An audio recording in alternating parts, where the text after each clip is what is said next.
It is 6 o'clock, so I'd like to call the meeting to order. November 13th meeting of the Addison Northwest School District Board of Directors. We can start with a motion to adopt the agenda. Do you mind pulling up? You're going to have to speak up. Speak up today. I can't hear you. Wait, Second. It's first and second. Okay. a little echoey. Any questions, changes on the agenda?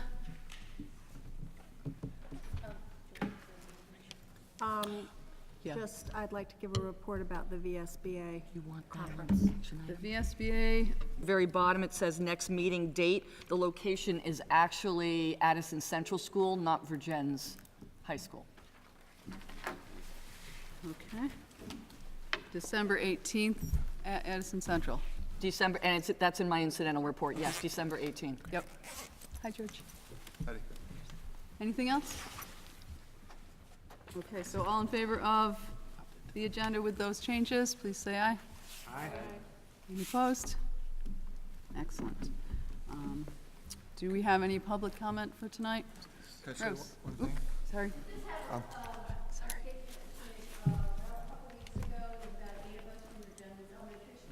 Did an outdoor learning education out in the outdoor classroom, which was really phenomenal. The only thing that I want to mention is I know like last year you were going to put a line item in for that. The bridges, we had 3 people fall and get injured. So not seriously, nothing that we had to report, but the instructor fell right into the pond and 2 of us slipped on the bridge. So just so you're aware that there is a safety concern out there if any other people are out there in that place, that there could be something reported. So just want you to be aware that maybe you could try to get the bridges repaired before there's some injury for somebody. Thanks, so, Rose. But the outdoor classroom can't wait to the next one, so there's 3 of them, so it's really fun. And 2 classrooms have already gone out and done some more things, so it's fun. Here's to many more. Yes, Thank you. as long as we don't fall. Thank you for using it. Yeah, it's nice, so thank you. Rose, is that something that, maybe some strips of something? One of them where it's so icy, the instructor had suggested just putting paint with sand, but then somebody said that it might not be okay because of the environmental whatever, that you couldn't do it without getting it approved. So I'm asking the board to find out what you can and can't do. And the other one is on the floating bridge, which that just collapsed. So. I'll ask the builder. Yeah, I know. I was hoping that the builder's wife was going to be here. Thank you. Great, thanks. George? Just a quick note, there's a silver Toyota outside with its lights on. GCK 618. It's here. Silver Toyota, Yeah. Okay. Okay. an imposter. Okay. Someone else. Anything else from public? Oh, Yes? Here. Oh, whoop. oh, wait, did you want to go first? Okay. I'm the Four Winds coordinator for Ferrisburg Central, and I know the budget is coming up soon, and since we're all consolidated, I thought I would just say a few things about Four Winds, because I've had parents from the other schools say they wish it was a program that they could do. So the Four Winds program, it's where parents and grandparents and community members can get trained in different science things, different themes, and go into the classroom and teach the kids in the classroom. So it's kind of a unique program that way. And the program itself actually addresses the next generation science standards and Common Core standards. So a lot of people love this program. The kids love this program, are always asking when we're coming back in, and I would encourage you to go to the website or contact me if you have any questions. I'm Mary Neffinger. Dr. Brody would know how to get in touch with me. Any questions? Thank you. Okay. Yeah, that is a great program. Beth?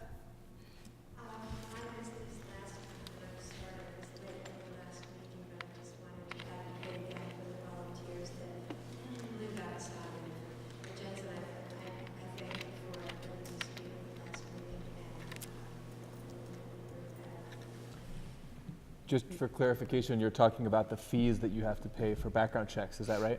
that residents of Virginia don't have to pay? Okay, thank you. Anything else? All right, so we have a few presentations tonight. We're going to start with Matt Dubois, principal of this lovely elementary school. Here So we as are. Matt comes to the podium, I just wanted to take a minute to publicly thank Matt for setting up for the board meeting this evening. I know it can be challenging, especially running an after-school program and then putting together the board's place to meet. So thank you, Matt. I'd just like to introduce, I'm not actually presenting tonight, so we have 3 teachers come forward to present, and they're going to present on makerspace. This is Rose Gonzalez, she does math and science to grade 6, Sammy Foley, who is our school librarian, and Ms. Laura Pettibon, who's our art instructor. So, can I ask, where should we sit? Should we go out into the audience so that we can be, or should we stay here? And so Wherever you can see the slideshow, feel free to move. You guys face the camera and not us, right? Just confirming. Well, I mean, you face us. Take one of their seats, Diana. Diana. I can sit in one of their seats. Yeah.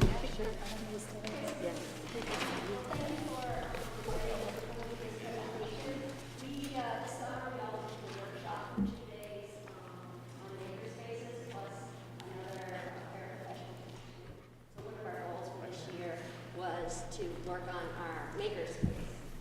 See what he means. And I don't know how many of you actually know what a makerspace is, but it's a place where we're trying to encourage designing, making, building. Thank you.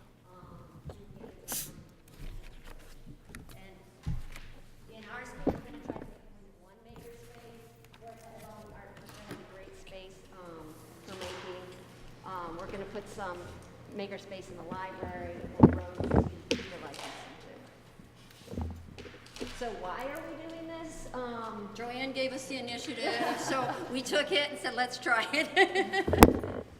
But we're trying to engage more kids and support teaching and learning through a variety of materials and resources. And again, we're trying to encourage hands-on learning. A big part of that is play and being able to just use materials and try out new tools. A lot of kids don't have access to actually just manipulating things like hammers and drills and being able to put things together and think in those terms. And a lot of the curriculum is based on reading and writing, and this just adds another way to learn into their curriculum. So student outcomes, I can share this with people. There's a whole link to a whole bunch of student outcomes, but we just put a couple down there. We do challenges, design challenges. We do, there's self-directed learning. We do a little bit of Genius Hour. We also do it to help kids gain confidence. Maybe kids that aren't comfortable in the regular classroom, it's just another way for them to gain confidence. Do you want to add anything? No, that's true. I'll add that there's a picture going around of a toy truck that some kids brought in, and they were so excited that they could cut it apart. We had the hacksaw, and they chopped it up into a number of different ways, and then they raised the bed. They got the axles going. They added some big, giant CO2 cartridges for power, and it certainly doesn't look exciting or gorgeous as an art thing, but as a problem-solving item, this was something that held some, maybe, I think it was 3 kids that worked on it, their attention for a long time, quite a few weeks in a row. In Makerspace in the art room, it's only 45 minutes, so they zoomed into class, ready to work. They had all their stuff. They voraciously did it for the whole 30 minutes, and then they picked it up, and I tried to get it tonight to show you, and they already took it home, unfortunately. Someone's making a boat, so they, out of scrap materials, we just had things around that they try to put together. This, I'm not sure exactly what it is yet, but it's a lot of design work. It has some eyes on this side. And there's one eye in the back. Has a few different levels. It's in progress. The thinking that goes into these and the design ability, and talk about self-confidence, this big tube started out as a project with someone that's really great at locks. And now they're coming to my classroom every day, that they possibly can make it down there from my classroom. with a helper, and this young man shows his helper exactly what to do and how to do it, and the mistakes that they make one week get corrected the next week, and it keeps on going. There's a lot of prototyping where kids will design, they'll test their design, and then they'll improve it. We did water rockets where they tested the design, it didn't work very well, so then they went back. They figured out, maybe we need a smaller bottle, maybe we need, a different pressure in it. So We have purchased a vinyl cutter machine, and they're gonna make stickers or something. We're just trying to figure that all out right now, but, so that's one of the machines that we have been able to purchase. But this is self-directed, so this is someone's own personal goals, own ideas that they're following through. And we use a lot with electronics. Here's kids taking apart a computer. On the other screen, there was a kid trying to fix an electronic arm, a robotic arm. So they're using circuits, switches, batteries, power sources. Who's involved right now? There's a small committee. We haven't really rolled it out to the whole faculty because we're trying to figure out how What we're doing. We want a room, but we haven't been given that yet. We got a little space in the library. Sixth graders are helping quite a bit. They actually did a presentation to the community group to ask for money for a 3D printer. They took a field trip to the high school, middle school, to see their 3D printer, asked questions, came back and did a presentation to the community group. And our long-term goal is to have all classrooms involved. We have a mobile cart in the library. It's kind of hard to see here. Did I even put it in? Oh, over there. Over there. Can't Over see it there very on well. the right is, and then we're in Laura's art room. There's some. I've been saving things for years. And so the kids are going through all my cupboards now. They know where everything is, and they're just accessing it and using things up and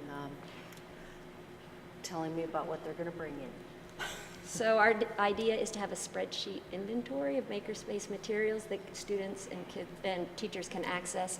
Here's this is an example from another school, but we do have some sixth graders that are trying to create one of these for Virgins.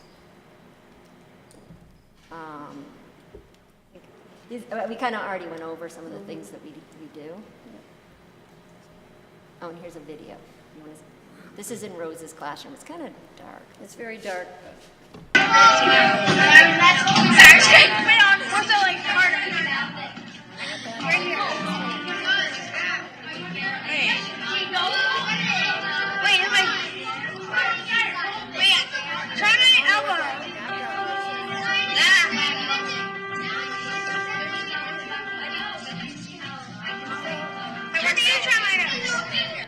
So she's touching her ear. She has herself hooked up to the Makey, and every bit of her is pretty much music now. She is, I don't know what the background noise was because that wasn't in my room, but it's something on this thing. But anyways, it was really cool. She goes, touch my ear now, and you could hear the piano playing. Yeah, so Makey is an invention kit that you can buy that allows you to use different objects as keys, and you can connect it to a computer, and you can program the computer. So they had. Excuse me. I think that's about it. Are there any questions? Questions or? So, all right, I have a question, because I think we need a question. So look, I'm thinking that, thank you. So to, like, do you all know what the vision, have you read the vision statement? Have you read our new vision statement? Oh, yeah, we hope that it matches pretty well. Good, that's the question. So how does it? We kind of tried to match. For our own learning about how others think about this vision, how do you think a makerspace or what you all have done matches with any part or all of the vision statement? Would you like me to read It it? fits in perfectly with personalized learning. Let him read it. Vision a kind, collaborative, creative community that nurtures a diverse and accessible learning environment where students flourish as critical thinkers and productive citizens, cultivating resilience in an ever-changing world. We feel that it matches all of that. What about one part? What part? The creative Yeah, part. for you. Creative. Cool. The creative part. I think that that's probably for me, it's, they can do something outside of the box and do something different than they would normally in math class. So I this think time they do something different. Giving kids For you, more it's- voice and choice and responsibility with their learning, and if they're, you can also, you can show kids problems in the community, and this is a way in the design process that they might be able to come together. Not necessarily with these materials, but they would be able to come together. For instance, they made a presentation to the community group, and we took, a field trip to the high school. These were all student-driven ideas, and I Right think now it gets they're- them. I think it empowers them, and it gets makes them kind of go the extra mile with their learning because they kind of own it. Right now, they're trying to redesign the library. Not that this is going to happen, but in our world, we love it next too. presentation. Next presentation, what will the new library look like? Because they want to envision how it could look like with a makerspace and more space. So they have things on their computers, and it's really cool to see how they're moving everything around and changing. So it's really neat. That's the problem now. Where do we put the makerspace? Right. So that kids are they're trying trying to to solve. solve They're coming up with ideas on how to solve that. And I would say resilience, because I came up upon someone this week that was designing a big slingshot that was on 2 posts, and he had to attach the cord, and he just stopped short, couldn't do it. How do I do it? What do I do? And I just stood there and said, well, you've got some choices. What are they? What I wasn't going to say, and it took him a while to turn around to the fact that he had to actually prototype it and actually figure out what the choices were, and then try the first one and see if that worked, and if not, it would fail, but luckily the first one worked. Thank you. I would say that's critical thinking too. Yeah, yeah. Thank you. Maybe you said this, is it 5th and 6th grade kids only, or? Oh, is no, it no, no, no. integrated in- 3 through 6 right now are 3 doing through it, 6, yeah. and is it integrated in the day, or is it? It's mostly through art and library, except for my 6th grade science. I also teach a digital literacy class. But we do it's in some that of time. Also, some kids can come in during intervention time if they're available. I have kids, I've created a contract with kids wanting to come in during recess. I know it's kind of controversial, but we went in like 15 minutes, and they had to have their teachers, because they had no other time to come in. Yeah. So they're like, can we come in during recess? So I It's think kind of that- like a class period during the day. Not really. Well, digital library literacy is, and We art still have our studio. regular art class and library class. This is kind of An rotating period apart from guidance. So all of one class goes to guidance, and the other half of that class gets split up between digital literacy and art studio. But it rotates. They only have it for 9 whole times in a year, which is not long. Yeah. And Tom? Just out of curiosity, are the kids who are kind of coming in on their own, is it boys and girls coming in equal numbers, or is it kind of? A whole half a class comes to us. I honestly, you mean on their own when they want to come Yeah. in during? I think it honestly, I think there's more boys coming I in. was going to say more boys that I've seen in there. than Not that girls. I am like encouraging one gender No, over no, the no, other. no, It's just more it was, boys it that are was, it was interested. more like, what can we do to kind of encourage those girls to come in too?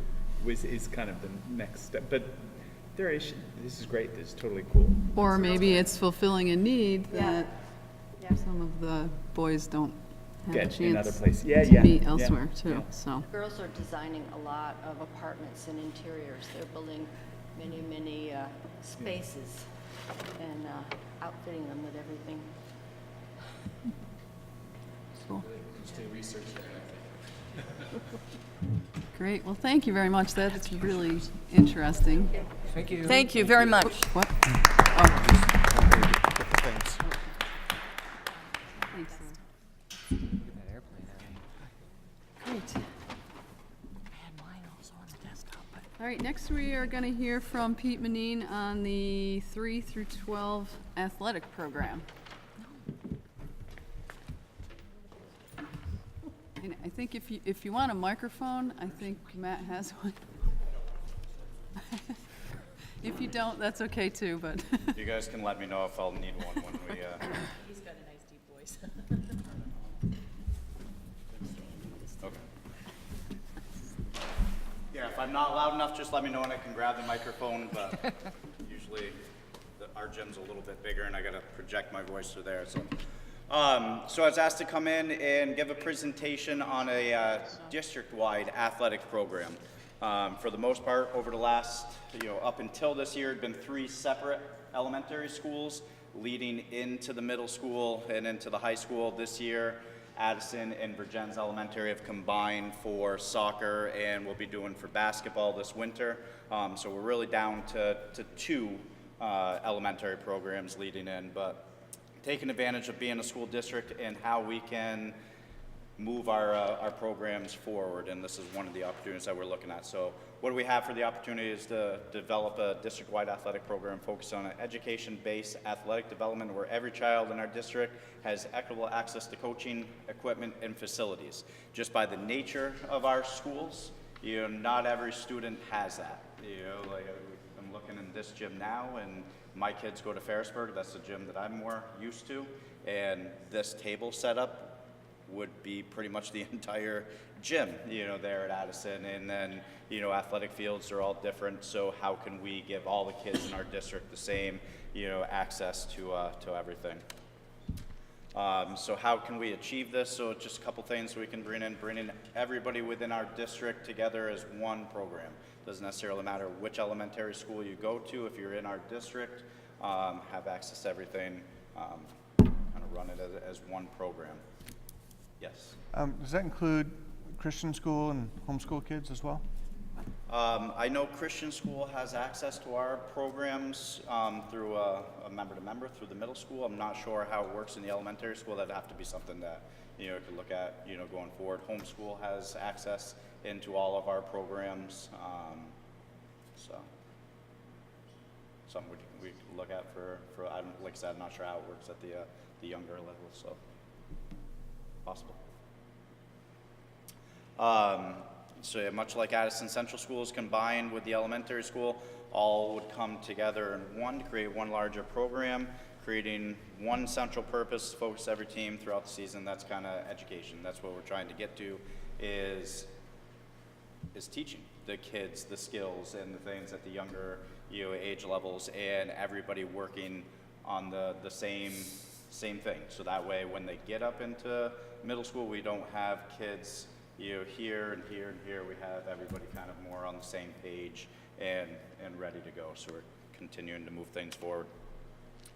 So what are the benefits? Students within the district, they have a district athletic program that builds from the ground up. Instead of having 3 separate schools running programs, they would all run with one common goal, player development, while following VPA guidelines. And I think that's one of the keys. I think a lot of people don't recognize that the VPA actually categorizes middle school as 5th through 8th grade. So their policies go down into the 5th and 6th grade level, and they have guidelines in terms of how many games you can play, the length of your season, all those type of things. And those things can get lost when they're just being, everybody's kind of doing their own thing, and there's not guidelines and they're being followed. So, which leads into consistency. Same rules for all players, player development games, season length practices. So basically, like I said, it's adding that consistency of what the VPA puts in there for us to follow, and having that in there for all of our teams. And community, utilizing high school coaches and teams can create a culture where we work together for the greater good. Kind of similar to what we've been doing in the fall over the last few years. We didn't get to do it this year, but the previous 3 years before then, every fall on Saturdays we would have grades 3 to 6 from all the elementary schools would come to the high school, and our high school athletic varsity programs for soccer would run clinics for a couple hours for all the kids. They'd come in, they'd have little drills that the kids would do. The high school kids would work with them, separate out into games. Booster Club donated some money. We bought all the the younger kids, the elementary kids, some t-shirts, that type of thing, but trying to make it come full circle. Those older varsity kids were once those 3rd and 4th graders who were just starting, and trying to bring that back around where they're giving back into and making it one community group. So what are the possible challenges? Change, by nature, people resist change, so there's going to be those things. This is how we've always done it. This is how we should keep doing it. We shouldn't change, don't fix what's not broken type thing. But I think there's already examples within our community of how this has happened and how this can, be beneficial. We have the swim team, Little League, baseball, softball, Addison United Soccer, basketball, wrestling's not up there. We have a district-wide wrestling, in the youth, just to name a few, where all of our kids come together, for the benefit. And then shifting the focus off the scoreboard to develop players, it's one of those things, you always have that. When you have that scoreboard, everybody wants to kind of win. And depending on what that score at the end says, last year my son, 3rd grade, basketball, and if it was the wrong, score on there, he was miserable, when he came home. Doesn't matter how the game went, how they played, lose total sight of what the goal is at that younger level when you have that scoreboard. And as coaches, we sometimes do the same thing, so trying to keep that focus on the development of players. So that's what I have. I don't know if there are any questions that anybody has for it. Yes. So do you envision this happening next year, or is there like a timeline process? I think that's the goal. Yeah. We got together as principals and administrators last year and started kind of brainstorming, some thoughts, some ideas. We've had a few meetings, since then, trying to, see what we can do and how we can do it. There's a lot of different, thoughts out there, but is looking to get it together and have it ready to go for the fall. So would it? If I could add to that. So this is one of those quick wins I talked about in the budget development process last year. And I think some of the things that we learned early on is that if you implement change too fast, it does create some hard feelings and frustration. So Pete and I decided last summer, let's slow it down to go fast. And we're going to be setting the table where there's going to be some communication to parents so they're not surprised by it. We've already been in contact with some of the town sports programs to let them know what our plans are. So after the board's presentation tonight, we may do an article in the Addison Independent and really start a communication campaign so parents are well aware and informed. So Are there any goals about having kids graduate with, I don't know what to put this, I think team sports are really great, and there's a lot that you learn through team sports. We were talking about player development and graduating with something they can do on their own, whether it's rollerblading or cross-country skiing, stuff that's not necessarily team stuff, but still we're talking about their physical development, and we have the obesity problem in this country. Is that part of this plan at some point? I think my opinion, and this is just the bigger our athletic program can be, to touch on all the interests that people have, because they're going to graduate, they're going to move on. We all used to be a little bit more active when we're in school, and finding those niches of things that we can continue on when we leave. Whether it be golf, like say, or cross country skiing, those type of activities, not just team sports. We try and hit on those. We have one of the only rowing teams in the state, in a state that doesn't even recognize rowing as a varsity sport. Wrestling is a smaller group, but it's important for that little niche of kids. So I hope to expand. We're looking at working with Basin Harbor to start bringing golf back, starting at the younger ages. And building that up forward. So yes, I guess would be the answer to your question. It's one of those, it's always difficult to start those sports in the budget area that we are now, because everything costs money, so that's the biggest challenge to doing those. We would offer everything and anything that we could. We had the money for it. So. That's my next question. You're looking at 3 through 12 athletics, and we're going to be talking about budget development coming up here. What do you feel that there's needs in this area? Are we in a good shape? Is the budget trending more, lower? What in terms of the financials, where do we stand? Yeah, we're in the first round of putting the budget together. So I just sent my budget in to my building administrators.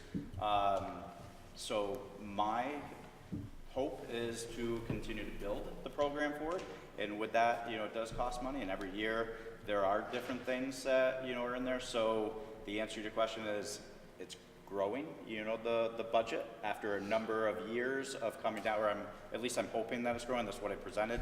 We'll see where it, kind of shakes out at the end.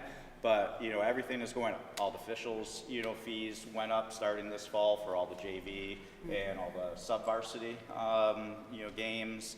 Transportation, is never, a cheap thing, those type of things.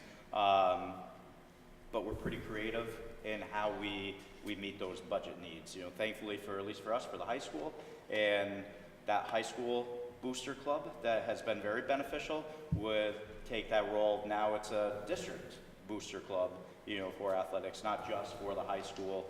And they've been great and very supportive, and we, hope to have that continue going forward. So any significant needs in terms of facility? You keep planning to maintain the same number of teams moving forward and that? Or? We hope to have the same number of teams, with the, I'm not sure what exactly the enrollment is at all the elementary schools and where those are going. I know we're starting to kind of level out, at the high school. And even with declining enrollment at the high school, I didn't have that same problem in the athletic department. Our numbers actually have been pretty steady, if not increasing, as we go. So I honestly have no idea how many teams there were, that type of thing. But I guess I was thinking more in high school, in the middle high school area.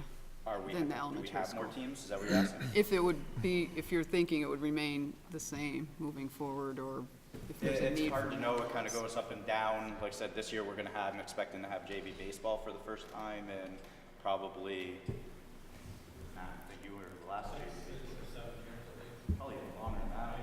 Yeah, maybe about 8 years. JV softball we didn't have last year. That's coming back this year. We're going to have both of those. So, like I said, our numbers are growing up, and hopefully that's a trend that's going to continue.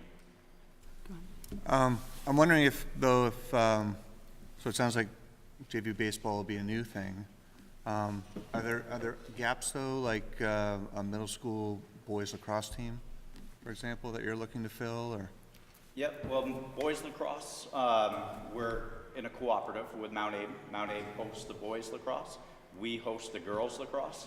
So girls lacrosse is kind of more of what I'm aware of and where we're looking to develop that middle school program. So I've already been working with our varsity girls coach in terms of having them come over as a middle school program. They did last year. They came over. They had a couple games at the high school. They had a couple practices. So we're going to be looking to incorporate that a little bit more to continue building, that program forward. And that's going to be the same, goal with the Mount Abe. That's one of the things that, in all honesty, we didn't do right when we started the lacrosse program. We started right in to varsity, and we didn't build from the bottom, and that's what we're trying to fix and trying to do differently going forward, so that way we're not in this situation where we have this varsity team, or boys a few years ago, we had our own varsity program, and all of a sudden, they all graduated. The entire team, graduated, like 5 kids left, and, and we're stuck in trying to figure things out, and how can we do it, so trying to make some changes to that. I don't know if I answered your question. So I guess a follow-on, can our district kids play on Mount Abe's middle school team this coming spring, or is that what's being worked out? I'm not even sure, honestly, what there is for boys lacrosse at middle school. I know when we first started it, we didn't have the funds to start a middle school program as well as a varsity. We only had the varsity program. So we started an Addison United lacrosse program. Our first varsity coach, Rory Cartwright, started that, and that was the same way that Addison United Soccer, Bristol and Mount Abe, those two communities came together, and instead of it coming through the school budget, they paid to play like you would at any other club, and they had their own games. There's not really much of a middle school program in terms of going out and playing other schools. A lot of other schools don't have middle school lacrosse. They participate in the, I don't even know what it exactly is, Northern Vermont League. Club league, yeah. So they were participating in that, doing that, and then unfortunately he moved on, and once he moved on, the coach that they had put in place, he moved as well, and it kind of died. So we're looking to start that back up, to build that. That's something that the current varsity coach is working towards. So. So Peter, I'm sorry, I'm not sure I heard this. What is your background here in this district so far? You were, or you're currently the athletic director for all of the district, but you were the athletic director at the high school? I'm sorry, I don't know. No, I am currently just the high school athletic and activities director. You're currently the high school athletic director. So, but this is now a new position that includes, your responsibilities now include 3 through 12. That is looking like it's going to be a lot. That would be a yes. Not till September. Not till September. We're laying the groundwork for it to I'm become just, official like, July 1st. reading some things and seeing your name next to them and trying to figure out Yes. where you are, and not knowing what expectations I should have for right now. For example, I mean, I think you have a really great opportunity to give us some real data on like exactly what our students doing now, so that if we implement this over time, we'll see like there are more girls who are participating at the elementary level. And that's something that I think I would personally like, I'm not going to speak for the board, that we would like to be able to see like what are the participation rates across the entire district before we start making changes of what we're going to do, for example. So thank you. That's just a statement. Okay. With a couple questions. Thank you. Anything else for Pete? That side's quiet, okay. All right, well, thank you very much. Thanks, Pete. Appreciate it. You got it.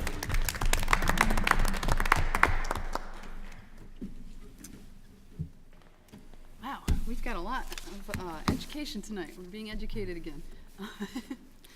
We now have Ken Sullivan, Director of Building, Grounds, and Safety. So I've asked Ken to join us this evening to not to give you an in-depth report, but to really talk about opportunities and challenges. So thank you, Ken. Good news and bad news, right? Where are we going to start? Is that what it is? Where do we want to start? Anybody? So we're going to start with security and life safety. I think security is a pretty big deal right now in the district. Something that the principals have worked hard at long before me. And does everyone here know about this position? Not really. Okay, so correct me if I'm wrong, but as of July 1st, I've been employed here. Right. Grounds and Yes, safety. that is correct. Director of Buildings, Grounds and Safety. So what it is, you know, basically what it sounds like for all 4 schools and the district office. And we always had a supervisor or a director at each school that ran the schools independently. So now it's more of I'm at the high school dealing with that position and also overseeing the other 3 schools, elementary schools. Does that answer the question? Yeah, thank you. So the principals, they've all worked really hard at this stuff, and you know, they catch me up to speed a lot when it comes to this security, life safety. But what we're working on is prevention, mitigation, preparedness, response, recovery. So those are the 4 phases of emergency management, basically. Anyone who's really interested in this stuff here at the board, the Vermont School Crisis Guide online is probably the best resource for anyone that wants to dig into this. But what this involves is crisis planning and development, safety, threat, vulnerability and risk assessment, developing mission statement purpose, defining crisis team, protocols for general alert, announcements or crisis type calls that we may get and the principals may have to react, or the vice principal has to react at the school. Who do we call first? There's so many questions, and everybody's really could be nervous, unsure of what they want to do. So developing those protocols is going to be across the district very important, so that we're not making mistakes. But we also want to take everything very seriously when it comes to that. We're going to be updating blueprints for the schools, district office.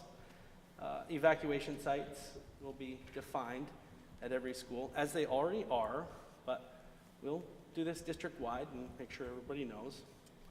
updating emergency call lists, communication protocols, surveillance equipment, and protocols and policies.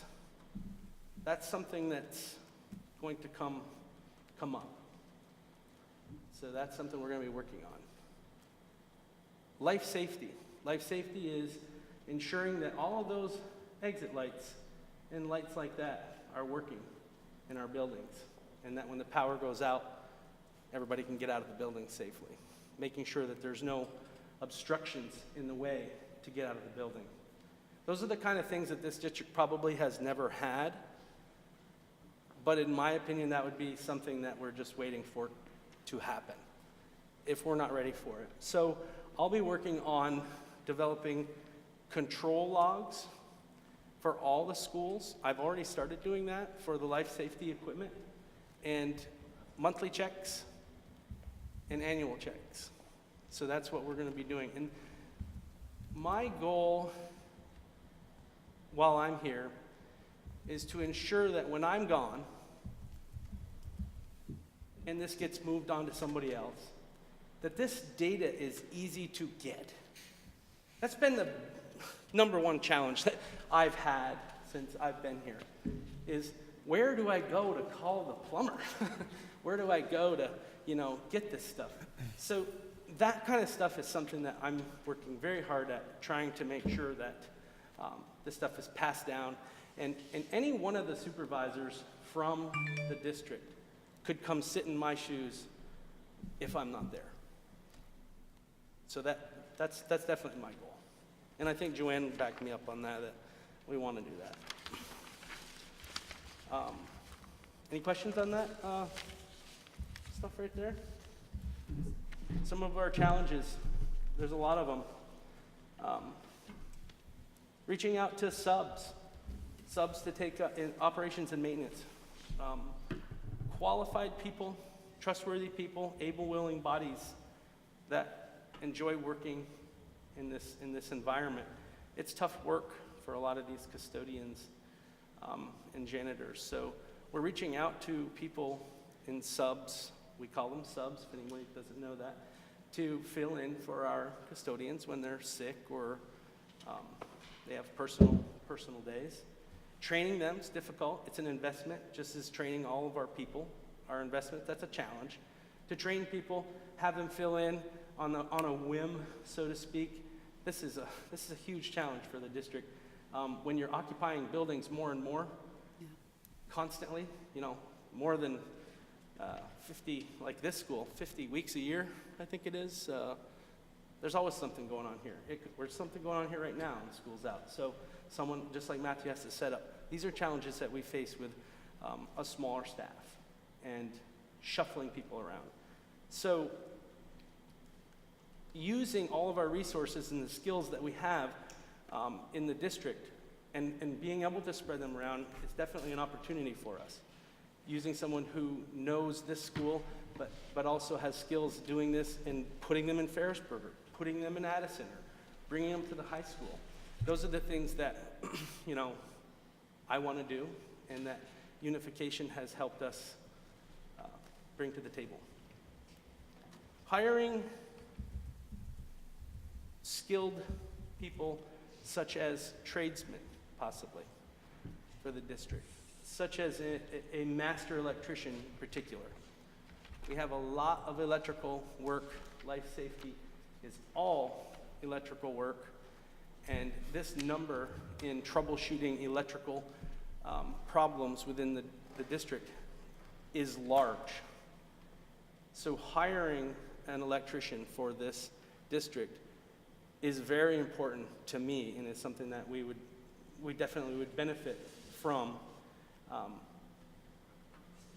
district-wide, being able to send an electrician to change a ballast at Ferrisburg, or 5 or 10 of them at one time, and rearrange an outlet, or all the things that are required by law and our insurance company expects we're doing properly. Those are things that an electrician would do. Also, being able to pull permits is another big thing that an electrician can do that we have to hire done. So this person could do life safety, this person could do cleaning or mowing if they have to. It's something that they would, like myself, be able to adjust and do lots of different things.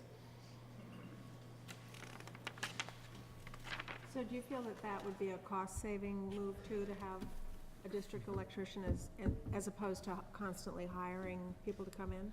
I do, and I think that in general, the cost of tradespeople have an inherent inefficiency attached to them as soon as you call them. They have to get a guy, put him in a van or a car or a truck, and send them to you. You're paying for them to get there. I know this for a fact because that's what I did for so many years.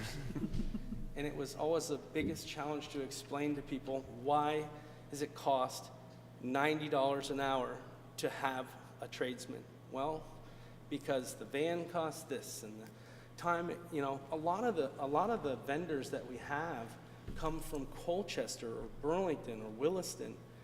These are large commercial outfits with enough people power to get here.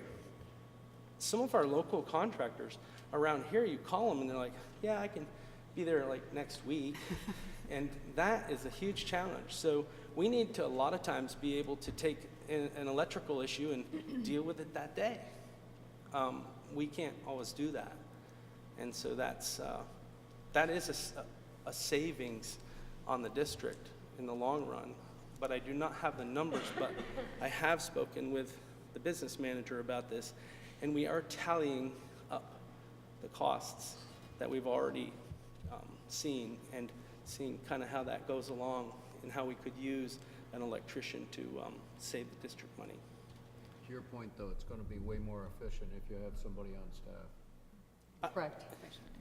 Along those lines, I would be really interested to see that tally, like an annual tally of the expenses incurred via third-party electrical work against the total cost of maintaining a full or part-time employee, including benefits and all that.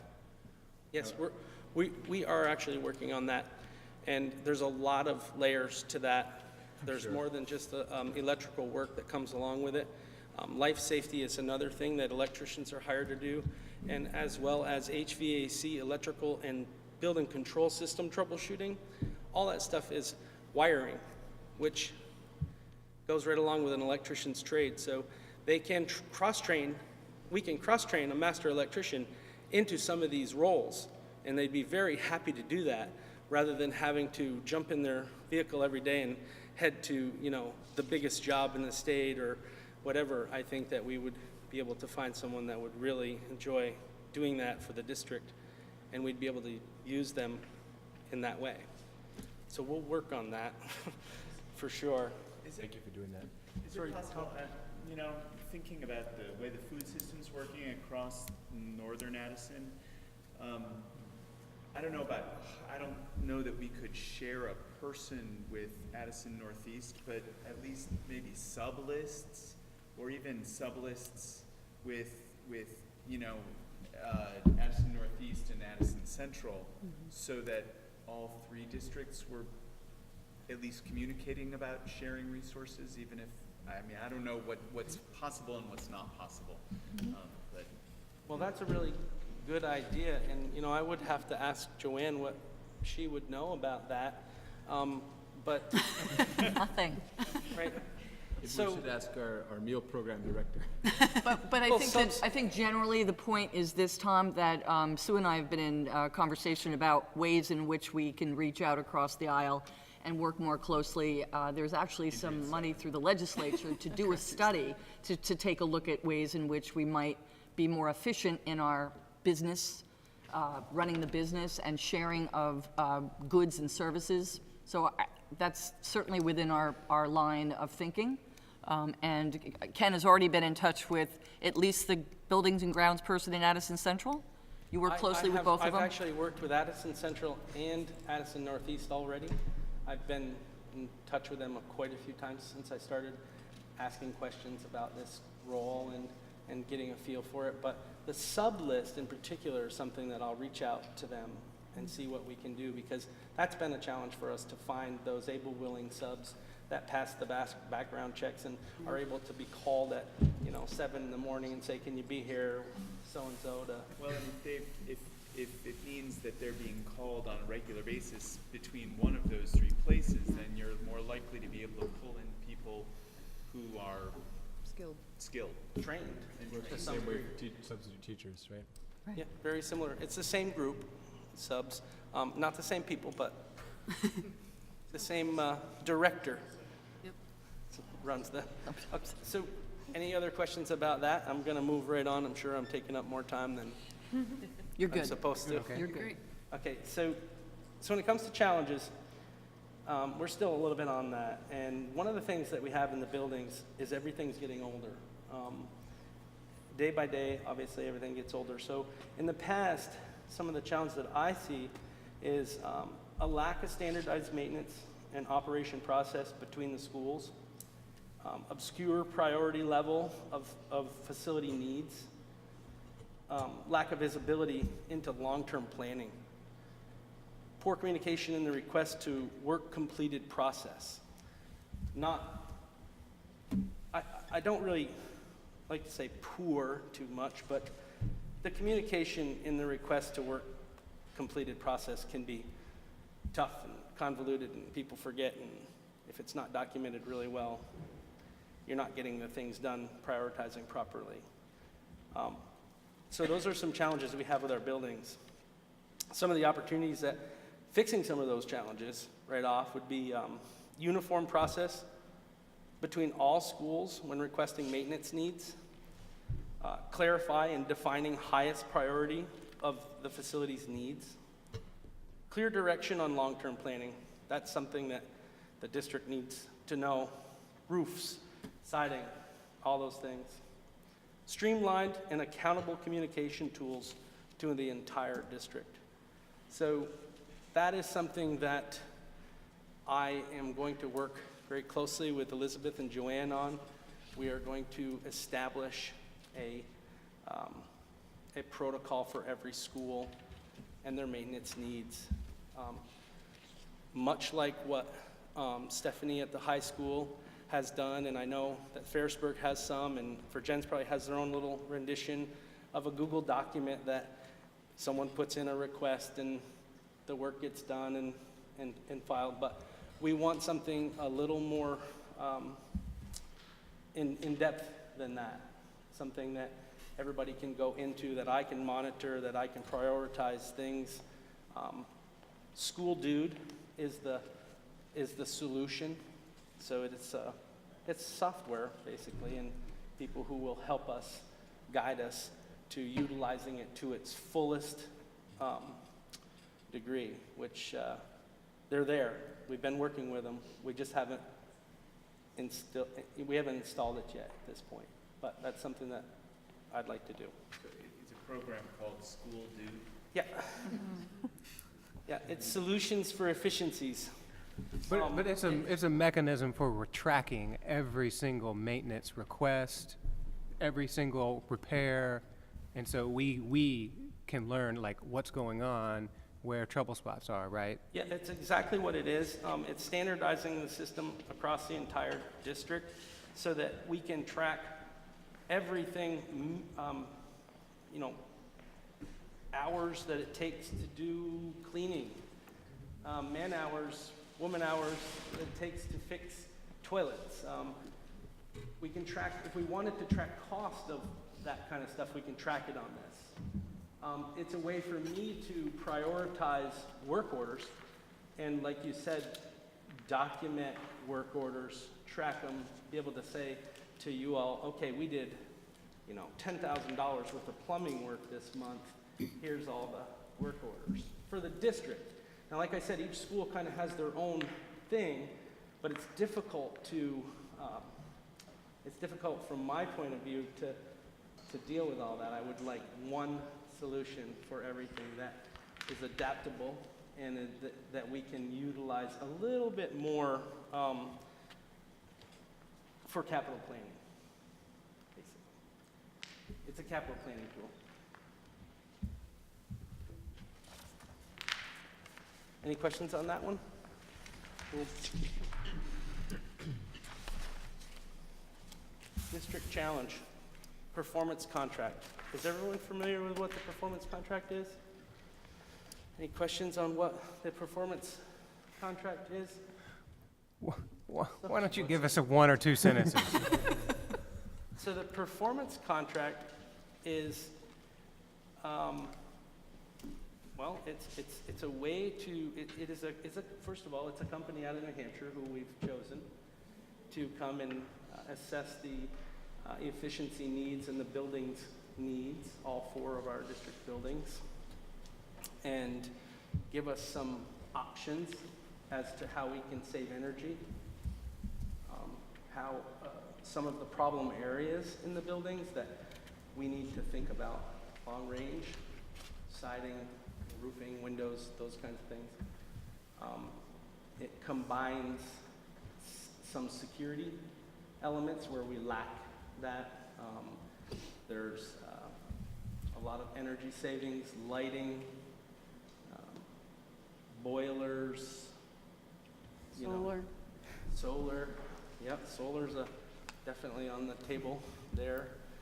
So they're coming in to give us some options that we can choose and say, okay, this is what we need to have done. At the high school right now, we have a 1958 steam system. And I'm not sure if anyone here has talked to kids or teachers that it's been very difficult to control. It's either usually way too hot or a little too cool, and just difficult to control. A lot of maintenance, ceilings that are turning brown from steam leaks and condensate leaks. So those types of things will be addressed with the performance contract.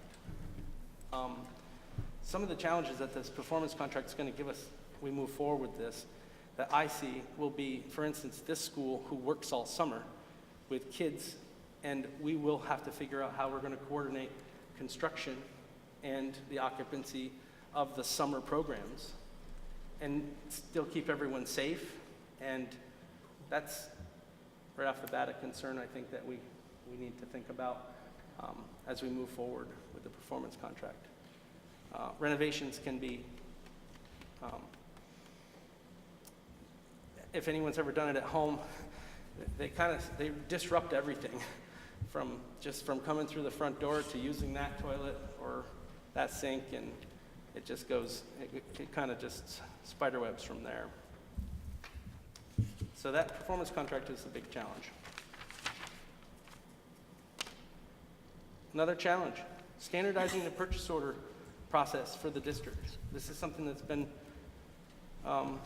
pretty tough. Everyone has a purchase order recs that they do, but standardizing this process so that I can see them, approve them, all that kind of stuff is taking, scanning stuff to me. My office is at the high school, so we've been challenged there. I am working with a business manager and the superintendent to streamline that process a little bit better. But this process, when it does become streamlined and we get it where it is, it will establish protocols for all of our district vendors and the expectations that we have for them, and also the checks and balances that we need to be able to check on these individual bills that are coming in for our school that we don't want to be overpaying on. Like if someone's overcharging us for propane gas, or if someone's overcharging us for a grease trap cleaning. Whatever it is, getting that to me so that I can see it before it gets paid is a process. And so we need to establish that to perfection so that we're not overpaying for anything. And we can leverage people, vendors in particular. That's it, no more challenges. All right. Easy. A couple. Pretty easy, huh? Yeah. Well, it's- Opportunities, anybody want to talk about those? Yeah. So here's, go ahead, sorry. Yeah, about the you checking everything before it gets approved. I'm assuming that you have like a priority scale of whether or not you have to actually see every single request that comes in. Are there certain ranges where schools have the leeway to purchase below a certain amount or something like that, or do they really have to send every single purchase request for every single item so that you can personally review it? So that's a great question, and we really are in the beginning stages of this, especially with me just starting in this position July 1st. These are all growing pains that we're talking about, and I don't want to have to micromanage these types of things. That if Dave Loven here needs to buy gallons of cleaner, currently I want to know about it. It's part of me learning the process, as well as maybe I know that Jerry in Ferrisburg's buying it for less, or there's a vendor that's willing to give us a buying power deal. So those are the kinds of things that, yeah, everything right now comes across my face. Even if it's a paper towel or whatever it is, for the most part, we're trying to establish that. But that's, do I understand correctly, the implication that that's not the long-term goal?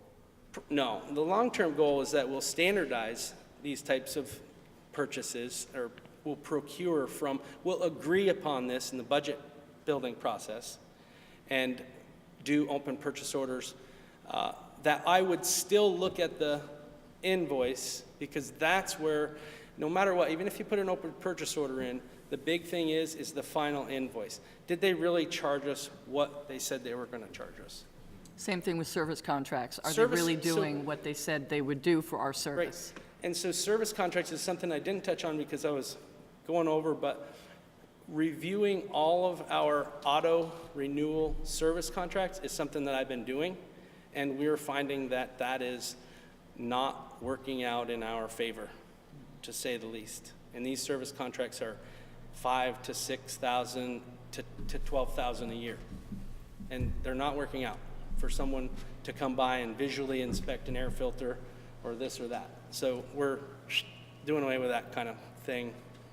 And I do want to emphasize that the fact that Ken is taking the time to review things at the very lowest level has already saved us money.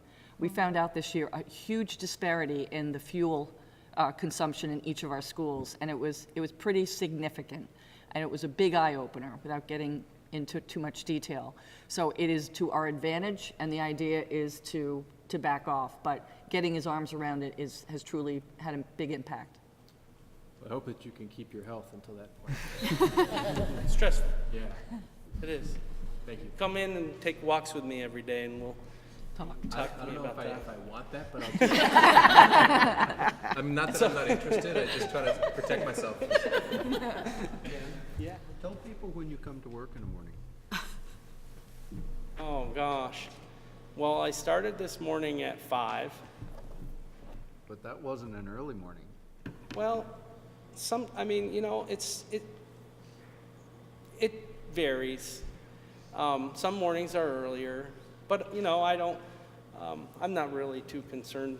I do what is necessary, and we try to make sure that when Stephanie gets to the high school, that there's not 20 teachers that are like freezing or, you know, really hot. And managing those people in the mornings like that seems to be very important. I don't intend to do this year after year after year. We will establish a procedure for everyone, and as the performance contract moves along, we'll take a lot of those problems that are real hands-on out of the equation and become remote issues that I can do from my laptop. So it's a work in progress. It's going to take a while right now, partly because I'm learning and want to know these systems and want to know why things do what they do and how they tick is why I'm there. I don't necessarily have to be there that early, but that's why I'm there. So Makes everything run a lot better because you are there. well, thank you. So the opportunities that we have as a district now, I think, is that we're all working as a team, for one. We're allowed to share information, sharing efficient, proven methods that each school may have found. In the operations and maintenance department, this is something I've found. Everybody does things just a little differently. They always have. So as from my level, I can say, okay, well, I know what works in the trades, I know what works in buildings, and you do it this way, and you do it this way, and you do it this way. Let's share the best. Let's extract the best and use that, and get everyone to come on board with us for that. Hopefully not in a way that we're dictating that, but a way that makes them feel as though they are part of this team and we're working towards the same goal. We can share resources, best practices, technical skills and services. For example, electrician, float them to Addison, float them to Ferrisburg, check all the E-lights. Pretty soon, the janitor, who has always just swept the floors, is traveling to Ferrisburg to look at all their extinguishers and make sure that there's no spider webs in the tube. That's my goal, so that those folks that we have can do or they can do plenty of different things throughout the district, not just the basic cleaning or that kind of stuff. So that's an opportunity.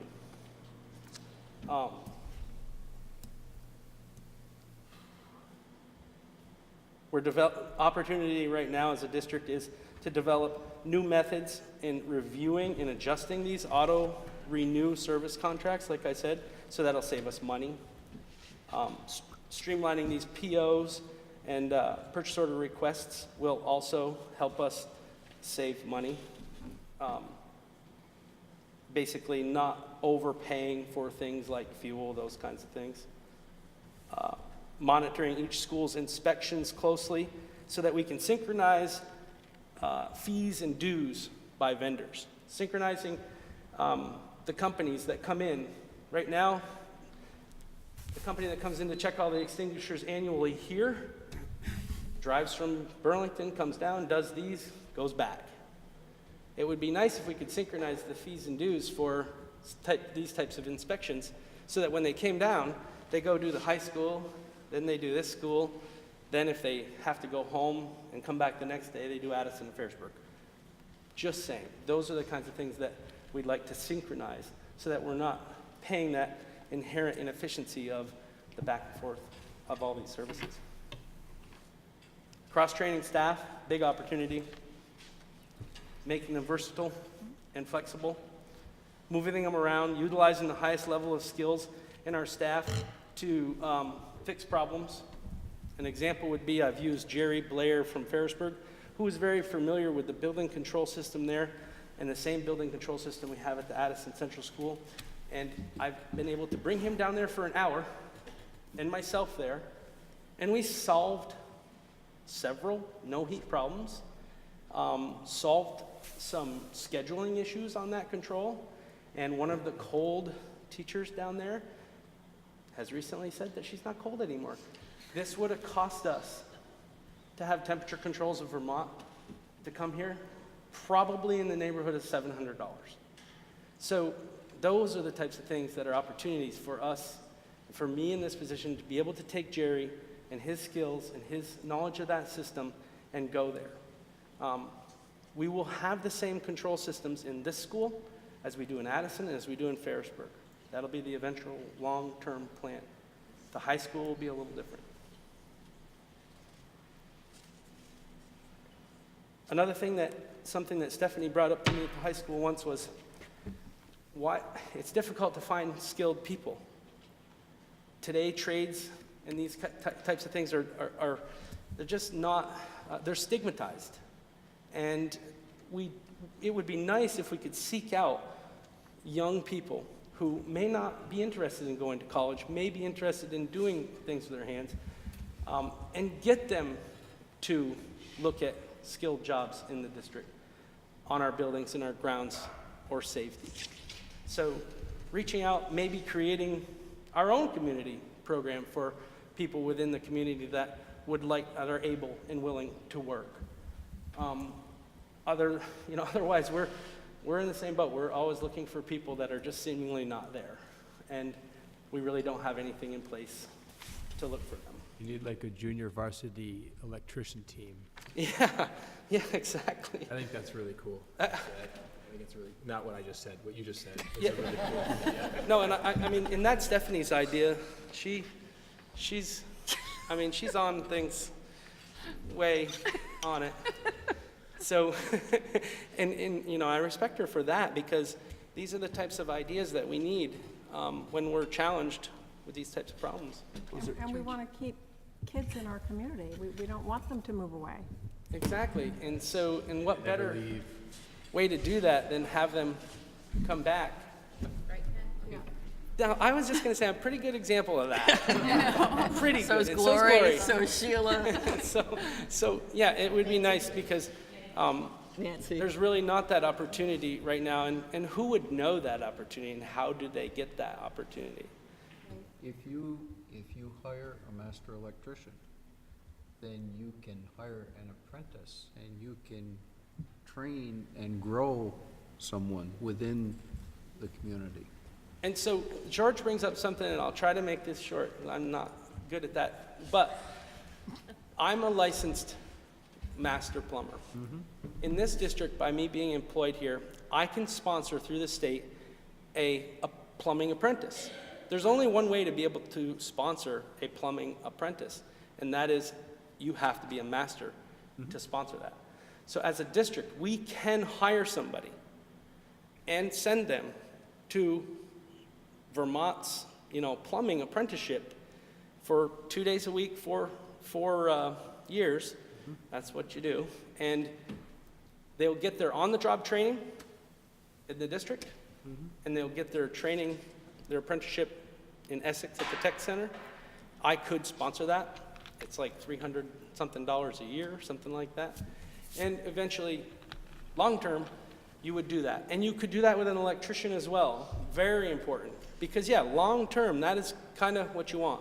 I'm not saying we need to have every skilled tradesman position in the district, because that is, then you need more management. There's a lot of things with that are not that good. But to start out with plumbing and electrical, very expensive things, and you really should have the expertise of the professional world behind you to be doing those things, so that they're not done improperly or in an inadequate way. And you got to know the field to know what to do and not to do. You have to have that experience.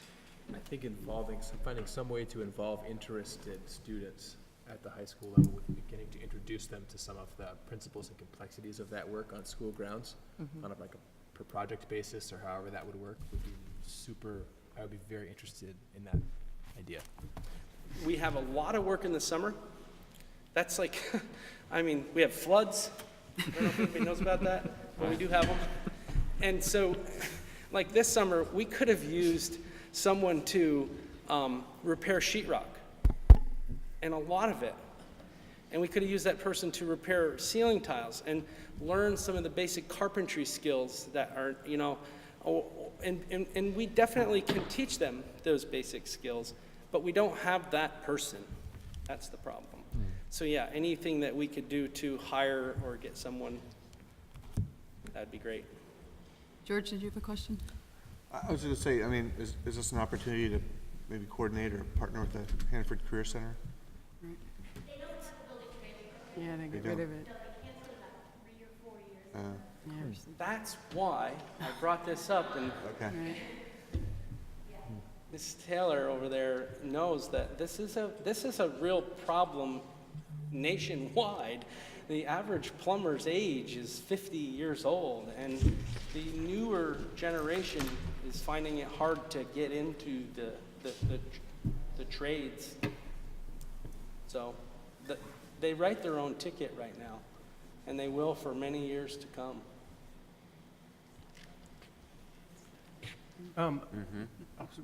Ken, thank you for talking with us about all of these things. And I just want to make one comment to you. We're supposed to, as a board, we're supposed to make sure that the buildings are in good repair, suitably equipped, insured, safe, and sanitary. And I appreciate that you started your presentation to us with safety, you seem to have that in the back of your mind. I appreciate that. Thank you. Thank you. Yeah. Number one. Thank you, Ken.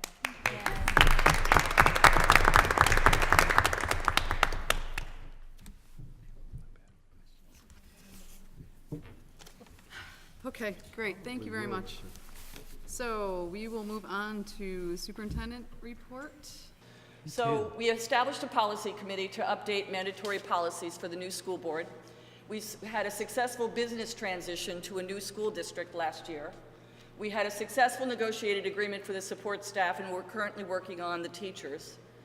And we had a community engagement committee that created a vision with substantial community input. We hired a business manager with the knowledge, skills, and dispositions to lead the business office. We replaced a payroll clerk with someone with a higher level of skills. She's a financial analyst. We hired a district-wide buildings, grounds, and safety director. We expanded our substitute caller to support all district schools and create a successful orientation program for substitutes. We purchased a new data system that will help us access student assessment information effectively and efficiently. We set the groundwork for a successful transition to new health care plans for all employees. There was support for the ANWSD board while transitioning out the supervisory union individual boards. And we improved the annual report, and we passed the budget on our first try. So tonight, we are asking the board for budget parameters as we begin to think about next year's budget. And in this process, we know that the budget should support the school district's vision, which is we envision a kind, collaborative, and creative community for all that nurtures a diverse and accessible learning environment. Students will flourish as critical thinkers, productive citizens, cultivating resilience in an ever-changing world. We know to develop a budget that will avoid fiscal jeopardy, short and long term. We need to address the community's ability to support this budget. We need to protect the public image of the district and ensure the reliability of revenue and expenditure projections. So the administration has certain roles in this process, and the school board has certain roles. The administration develops a budget that meets the expectations and parameters set out by the school board.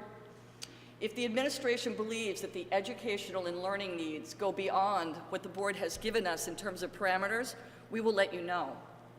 The administration will present a budget to the school board along with the rationale for how this complies with both policies and the school board's newly developed vision. What's the school board's role? They provide clear guidance around parameters. They allow all administrators to make programmatic and instructional decisions to meet the parameters. They solicit input from the community, and along with the superintendent, they present budget information to the community. I wanted to give you a little bit of data to put this conversation in context. So we've chosen FY 16, 17, and 18. You will note that 17 and 18 are not audited numbers. Those are the budgeted numbers, not the actuals. You can see our expenditures have gone up somewhat, and ed spending has leveled out. But one of the pictures that's going to affect budgets going forward is that you see the revenue flatlining.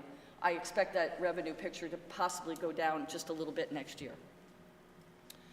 You can also see that when we are developing per pupil costs, it is affected by our equalized student numbers, and they have gone up from FY 16 to the budgeted number in FY 18. And this is another picture, the equalized student numbers from FY 16 to 18. We went from 1,126 to just over 1,000 equalized students. This is our enrollment over the course of 2006 to 17. Since I have arrived, we've lost almost 100 students. And this is really an important picture to consider because we tried to maintain, remember, a level program budget last year, but with continued declining enrollment, that's going to be more challenging as we go forward.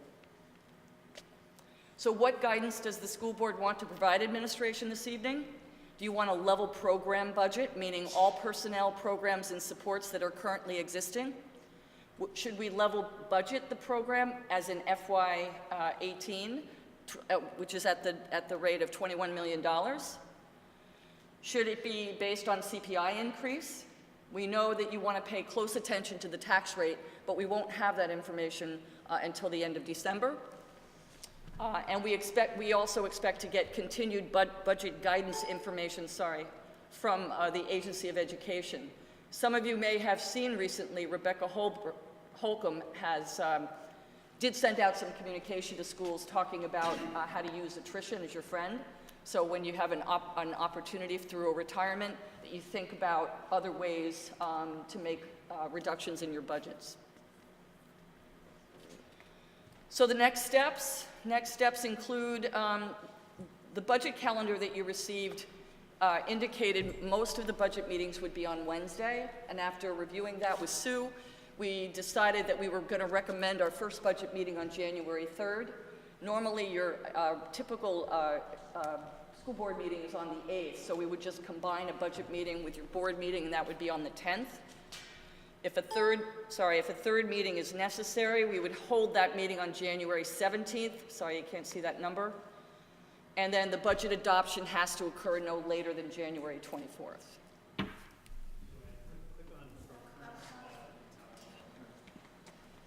Nope, sorry. What?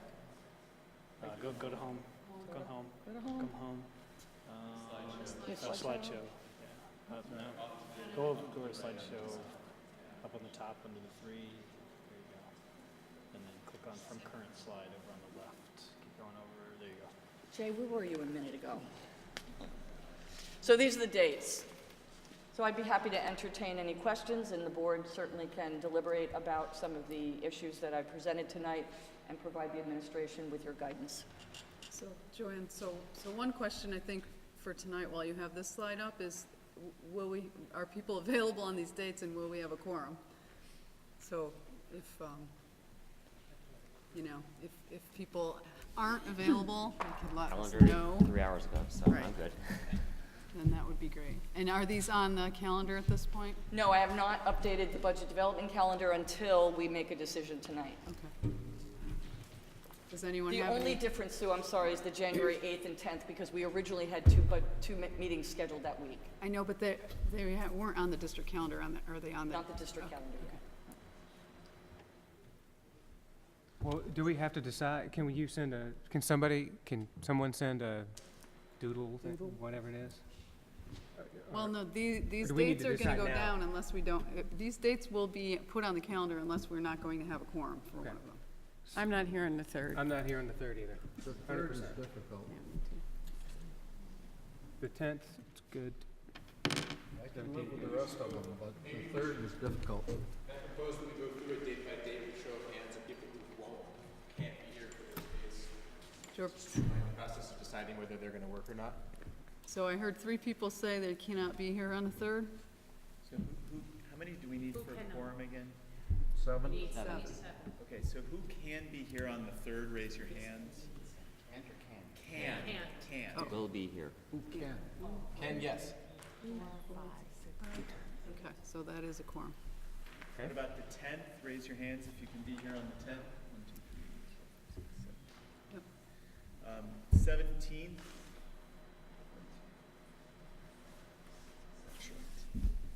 And then the 24th.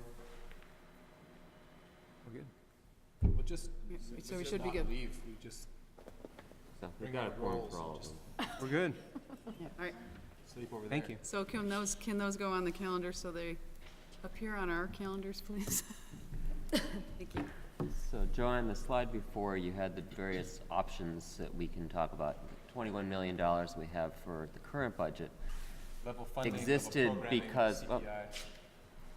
it existed because we couldn't go over a certain threshold without penalty. Do we know what that threshold is going to be? That's Or is why I that based listed on the tax last rate? bullet, Mark, because we have not, we've heard from the Secretary of Education giving us some advice. There has been nothing happening at the legislature, but as you know, the timing of that is such that we might not hear until after you have already seen a first budget.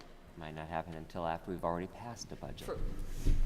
Something I think we really need to consider is with the declining enrollment, there's no way that we can justify any increase. I mean, the figures that we have in the reports here tonight show that there's a 6-student decrease from one reporting date to the next within this school year. So it isn't changing, it's continuing to go down. We need to make some economies of scale someplace in order to accommodate that. Joanne, that is the that expect- true? Do we have projected figures? Yeah, is that it the projected expectation? to We have continue to go down? projected figures, but even when I look at the projected figures that we gave the Act 46 committee, I think I'm off by about 20 students. I am higher than that projection by 20, than the actuals, by 20 students. And So that- we do have projections for next year, and we will see another decline. By a general percentage, do you? General percentage. Like what, like 2%? You don't have to answer, but could you tell us sometime? Yeah. So I think George brings up an interesting point, though, about whether or not, he says we cannot justify an increase given that enrollment continues to decline. And while I think I understand the principle of that, I think there are instances in which it can be justified, but maybe difficult to explain. But certainly CPI is one. Declining enrollment doesn't necessarily mean that it's going to become automatically cheaper unless cuts are made, because as we know, the cost of things increase automatically. So the cost of funding current programs don't necessarily cost less if there are fewer students in the class. The test scores don't show that we're that high on the test scale, so there's money being spent here someplace that isn't doing what it's supposed to. Well, it's not all about test scores, but Well, I your understand point that, is but taken, yes. that's the metric that we have to work with. We have really high graduation rates, you know. So there are, that is one of the things, there are multiple metrics to measure this by, but I guess my point is not to argue against George's point, but just to highlight the complexity. I guess it's actually not complicated at all. Unless we actually start shutting off lights and closing down parts of the school and, changing staff, then we won't save any money, no matter what the per pupil cost is. Or there are efficiencies to be found also, perhaps. But I guess what I mean is it's not automatic that a lowering enrollment will make things cheaper, particularly if we're looking at keeping our programs intact. I was really interested to hear some of the things that Ken was saying about, and Ken and Joanne were both saying about, it sounds like enormous potential for savings on the facilities side of things that have come along with consolidation. It was a relief for me to hear that, actually, because I think we're all hoping that consolidation will bring savings, but we haven't yet seen too much evidence of that until just now, or at least I haven't. So, CPI, like 1.7 or 1.8 or 1.6? We used to get that data from, during our negotiations process. It's under 2%. I Okay, think so- you can look at it as a 5-year average. You can look at it as an annual. It changes a couple of times a year. Right. So 1.7, and that's nationwide. And that assumes everything stays the same. That's just the cost, that's just increase in costs. So we could assume that we won't lose any students. Just to talk here. We won't lose any students, and that is a place to start, 1.7. Now, in the state of Vermont, if things stay the same, I think we know that inflation is higher in Vermont than it is in the rest of the country. I mean, things are going to be going up. Now, I don't know that data, but I'm sure that we could find that to find out what the inflation rate is here. So we could go higher, but 1.7 is a pretty conservative estimate if there is no change in the decline. But if there's a decline in students that's as precipitous as that, then we have to go below inflation, in my view, because, or we at least have a plan for below inflation, because we're losing the students that we're paying for, and we need to decrease in some way by doing the best we can with saving programs. So I'm thinking, if we're just as a place to start, 1.7 is like a high bar. Well, and just and come down. Just a rough number, a 2% increase on the level budget is a little over $400,000. So $250,000? 40,000. 400. Over the 21 million, it'd be a little more than $400,000, it'd be a 2% increase. 400,000? 400,000. So I have a question. With our drop in enrollment, our per student cost is actually higher than the number. Correct. Now, it's already higher. Because we have, when I first came here, we had some dramatic reductions at the high school. We have not reduced since then, really. We've had maybe pieces and parts, but basically we've held the same staff. So that's been one factor. But another factor is that the equalized students have gone down. So it's not just Right. losing students, but it's the weight of what those students bring to the formula. So we could get penalized if we're not careful. But we don't know, right? We don't know what We the don't know. penalty is because it hasn't been laid out to us. Like, you've had to deal with the threshold limit. You've had to Right. deal with, the Secretary of Ed is suggesting that our ratios should not go over 5 to 1. We've been given some information, but nothing's been made formal. Are we certain that there will be a penalty? Or we're just assuming there most likely will be? Every year that I have been here and been a superintendent, there has been talk about a penalty, and I would say most of the time, they've laid something out. Be nice if they did that Early? Right. So you would like us to give you some guidance to create a couple versions of a budget to bring on January 3rd? Correct. So I'm hearing possibly 2%, 1.7% increase, Some level. level funding. Chris? What about something that reaches towards our objective of equality, like so in the sense that we've had goals of having equality in terms of a variety of services throughout that I mean, that doesn't set an actual number, but it sets a goal of a different type. A value. Yeah, a value, that we value the level of equality among schools, and I think that's important in the way that we're moving forward, because that's kind of what we want and need. So I think we need to see where we are within that value system, because that value system is different than just evaluating it by dollars. And something I can sell to everybody else to say, well, this is really important for these reasons that have nothing to do with money per se. So in my opinion, I think the two that are we have the data available and are most expedient and most relevant budget options for us to know about are what it would cost to keep a level program and what pinning it to the CPI increase would do to our programs. Because we have that level budget, that's sort of in the middle, and we can look at what the level budget would mean between those two numbers, and we can kind of extrapolate. But in my mind, the two most important questions are, how much is it going to cost to keep doing what we're doing, and what would we have to cut if we spent less than that? And to my mind, like John was saying, the CPI, it would be really hard to justify or hard to explain why we would need to go higher than a CPI with a falling student enrollment. And I don't know if level programming is going to end up being more than that or less than that. But that would be what I'd like to know. So I would suggest one thing that we haven't talked about tonight, but is in your packet of information, and that's the class size procedures. I will tell you that we are not following those class sizes procedures right now.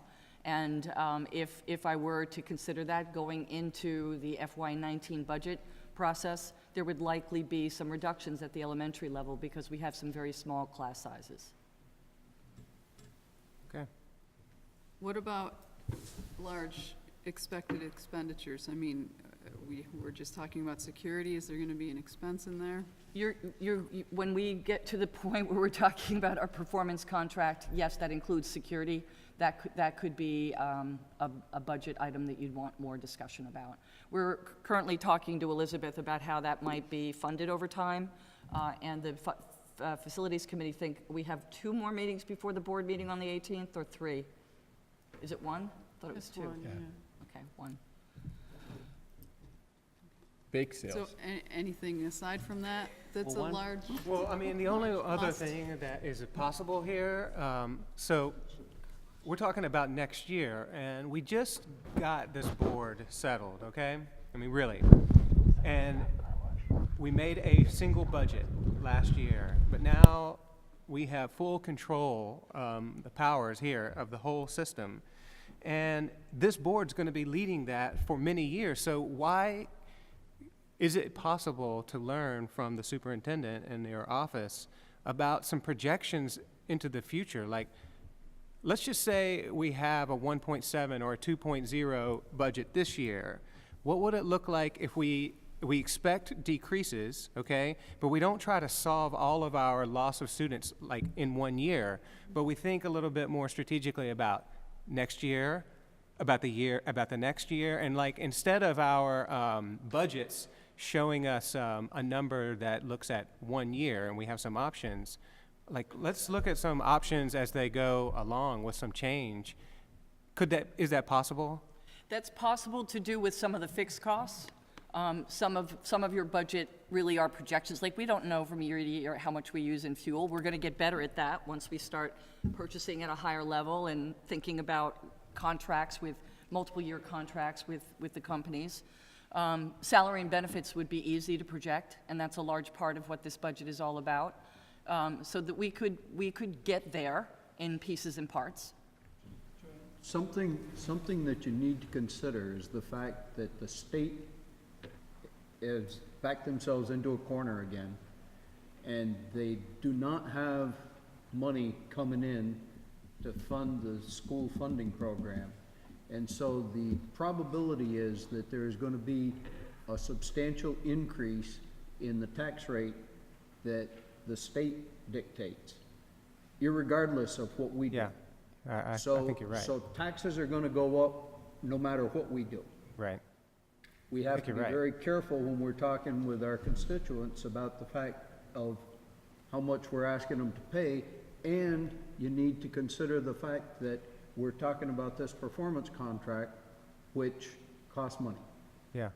Well, I mean, my response, and I know Tom was going to jump in there, is that it's something like this. It's like to talk to our constituents about that we have a plan in place that over time we are going to decrease our budget if we see the continued decrease in enrollment. But destroying programs immediately right now may not be fair to these young people who are here in this school building now. And if we think strategically over time, we could vote for an increase now, knowing that we were going to promise ourselves we're going to have a decrease next year or the next year after that, or something like that. We're just. So this is somewhat in support of that. I wonder, we don't know what the faculty is going to be doing. We don't know how many people are going to be leaving, or what they're going to be, or who's going to be retiring, or something like that. But is it possible to look at the last 10 years and you know, it may be that there's a fairly consistent rate of change. We normally have 3 people leave, or we normally have 8 people leave. And if we could use that as a part of the project, I mean, you know, just to think 5 years out, we're actually going to have, say, I'm just pulling numbers out of the air that have nothing to do with reality. We're actually going to have 20 people leave over the next 5 years. Teachers, by looking backwards, because we've seen over the last 10 years, this is what's happened. And so we don't replace those. Is that something that we could use as a potential guide to support John's suggestion of thinking in a kind of a 3 to 5 year? That certainly is possible, and there are some provisions in the proposed master agreement that help move that along, that conversation along, but recognize that the teachers are not required to let us know. And that's not what I'm asking. You can use history, yes, to go forward. Well, and Z also had some data when she did her HR presentation just about demographics and that some predictions could be made from. We have some history to help us think futuristically. Retirement is a very personal thing. Some people can retire with 30 years in the system and others wait until 45. So that number, while history can tell us something, that number is really variable. But we could try to figure something out. Right? Okay. One of the problems I have with level budget is it feels like we're treading water. Level. State we can stay right here doing exactly what we're doing right now. We're not gonna push the envelope. Level We're not gonna program get or level funding? Which one are you? either. Okay. Just when I hear level, it's like, we're gonna do just enough to keep doing what we're doing. No more, we're not pushing anything, and maybe I'm misunderstanding the terms and A it's level not- budget would require reductions because of the increased the automatic increased costs that you have. Funded budget. But I'm just, I get what you're saying. it's the level word that I'm looking at, is like, Okay. so what can we do for a budget where we would be expanding on certain things that we are hoping to do, getting 21st century learning, getting more of the flexibility, getting better training, or just like, talking about, So depending on the tradesmen type. dollar amount you give us, with what I was telling you before in terms of some of the reductions that we may need to consider because of the class size policy, we are going to have a conversation about, okay, through attrition or through this decision, then what can we enhance? What are we looking to do that would bring the system forward? And that will be part of the budget presentation to the board. I just want to make sure that's part of the ongoing. I don't want to just stay status quo, because It's the same conundrum that we face as a global economy, right? Is that like how to be degrowth when degrowth is called for without actually compromising the integrity of the system? If we can, that's not an easy answer to that question. How can we continue to grow and innovate and expand our services while spending less money? I don't know. So, I'm hearing some support for finding out what a level program budget would look like, some support for finding out what a program, or what a budget that follows the % increase of CPI. Are there other ideas out there? Are those the Also two that level we would funding? like to see? What, Dana? Level funding as well? Level programming and level funding, or I just? feel like level funding can be extrapolated. If we have what the level program budget could be and what CPI increase would mean, then the level funding, we have that number already. We know how much we spent to be level. So we Is can. that true, Joanne? Yeah, I think we could, Okay. yes, right? Well, I mean, we certainly already have the number. I We mean, would- it would be I don't a really know conversation about what that would mean in Yeah. terms of programming and what that would staffing. entail, yes. think that I'm would fall kind of somewhere between the anticipating, two. well, I Yeah. guess level budget would, That's no, right, level that's what budget they're is saying lower than is- CPI increase, isn't it? Of course it is. Right. Because it's, yeah. It I would mean, be- level funding, with our drop in student population, level funding, our per student cost will go up Right. anyway. Yes. So maybe I Even retract if we're- that. Maybe I think it would be more important for us to know level program versus level budget. And then CPI increase will be somewhere in between those two. Right? I'm trying to save work from the superintendent's office not to have to give us every single Right. option, but, Doing three right, enough that we have a Would range be of hard. understanding. Is that true? Would a- Appreciate would a that. I level- think and we have multiple times to meet around this, so you're not going to get it right on the first meeting. But Elizabeth and I feel like two options would be good Right. to start with. Right.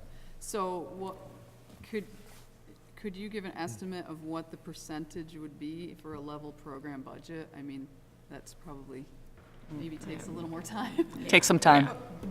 More than likely, more than 1.7%. Probably more than 1.7.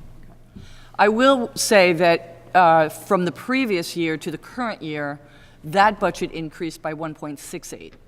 The level program was 1.68. Oh, so about CPI. Right.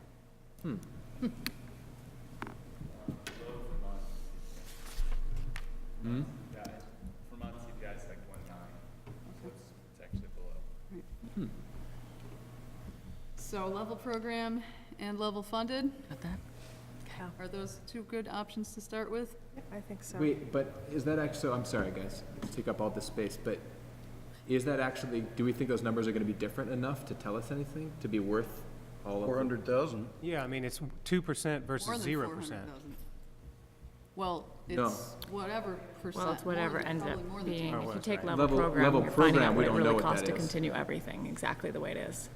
If we did level funding versus, Elizabeth, what? Level programming. Go ahead. Yeah, so if you're doing level budget, you're basically taking the dollar value and trying to back into what programs you currently have and what you can afford, what you can't. Right. It would show decreases in staffing or things like that, cuts in costs in order to stay at that dollar threshold.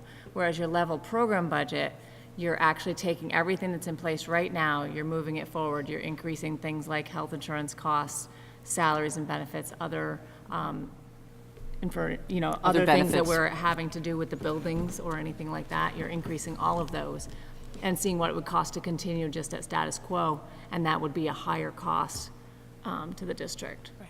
But how much that increase would be versus the CPI, Don't know. you wouldn't really know until we calculate it. I mean, once we get a budget together based on that information, you would know what that percentage increase was. But if we looked at those two options and Right. then had a conversation about perhaps somewhere in the middle, Yep. then. Because remember, when you, Those two options, we don't need to say, yes, we like A or we like B. Right. It could be somewhere in the middle, or you could go with something CPI. and at that time, you're going to get the whole financial picture. You're going to get the tax rate. You're going to get, a lot more financial information to make decisions. Right. So does that sound like a good starting point? Yeah, the top two. Thank you. Level program and level budget. Which would be sort of. All right, Are we good on the meeting dates? I think we were good on the meeting dates. What we did not ask everyone is if they were in agreement and could change the 11th to the 18th of December for the December board Oh, meeting. right. The December meeting was originally scheduled for December 11th, and that is concert week for all of our schools. So we were proposing to change it to the following Monday, which is the 18th. If you have a complaint, speak now. Where is the meeting gonna be on the 18th? Addison. Yes. And it's at Addison, Yeah, they're just scheduled to be at Addison. moving it around so it makes it harder for us to be in the right place at the right. Well, we will have to have this conversation at the annual meeting. Well, I think that's the case because we George- generally get administration and teachers that come. It's so that we can represent, we can be present in all of the communities. All right, so Communities does don't the show up. administration have their guidance for the budget? Yes, we do have our guidance for the budget. Thank you very much. Okay. Any questions or comments on the rest of Joanne's superintendent report?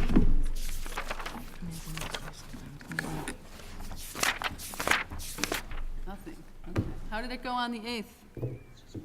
How did it go? On the 8th, the half-day? Oh, the 8th I thought was great. We Gave us just, like 40 pages of a I know. presentation. We just reviewed the feedback with our consultant this morning, and the administration will be brought on board tomorrow. And I think it's a good process because we're able to, through this debriefing and through getting feedback, kind of make adjustments for the next time. And that next half-day will be in January, so we've got plenty of time to do that. Thank you.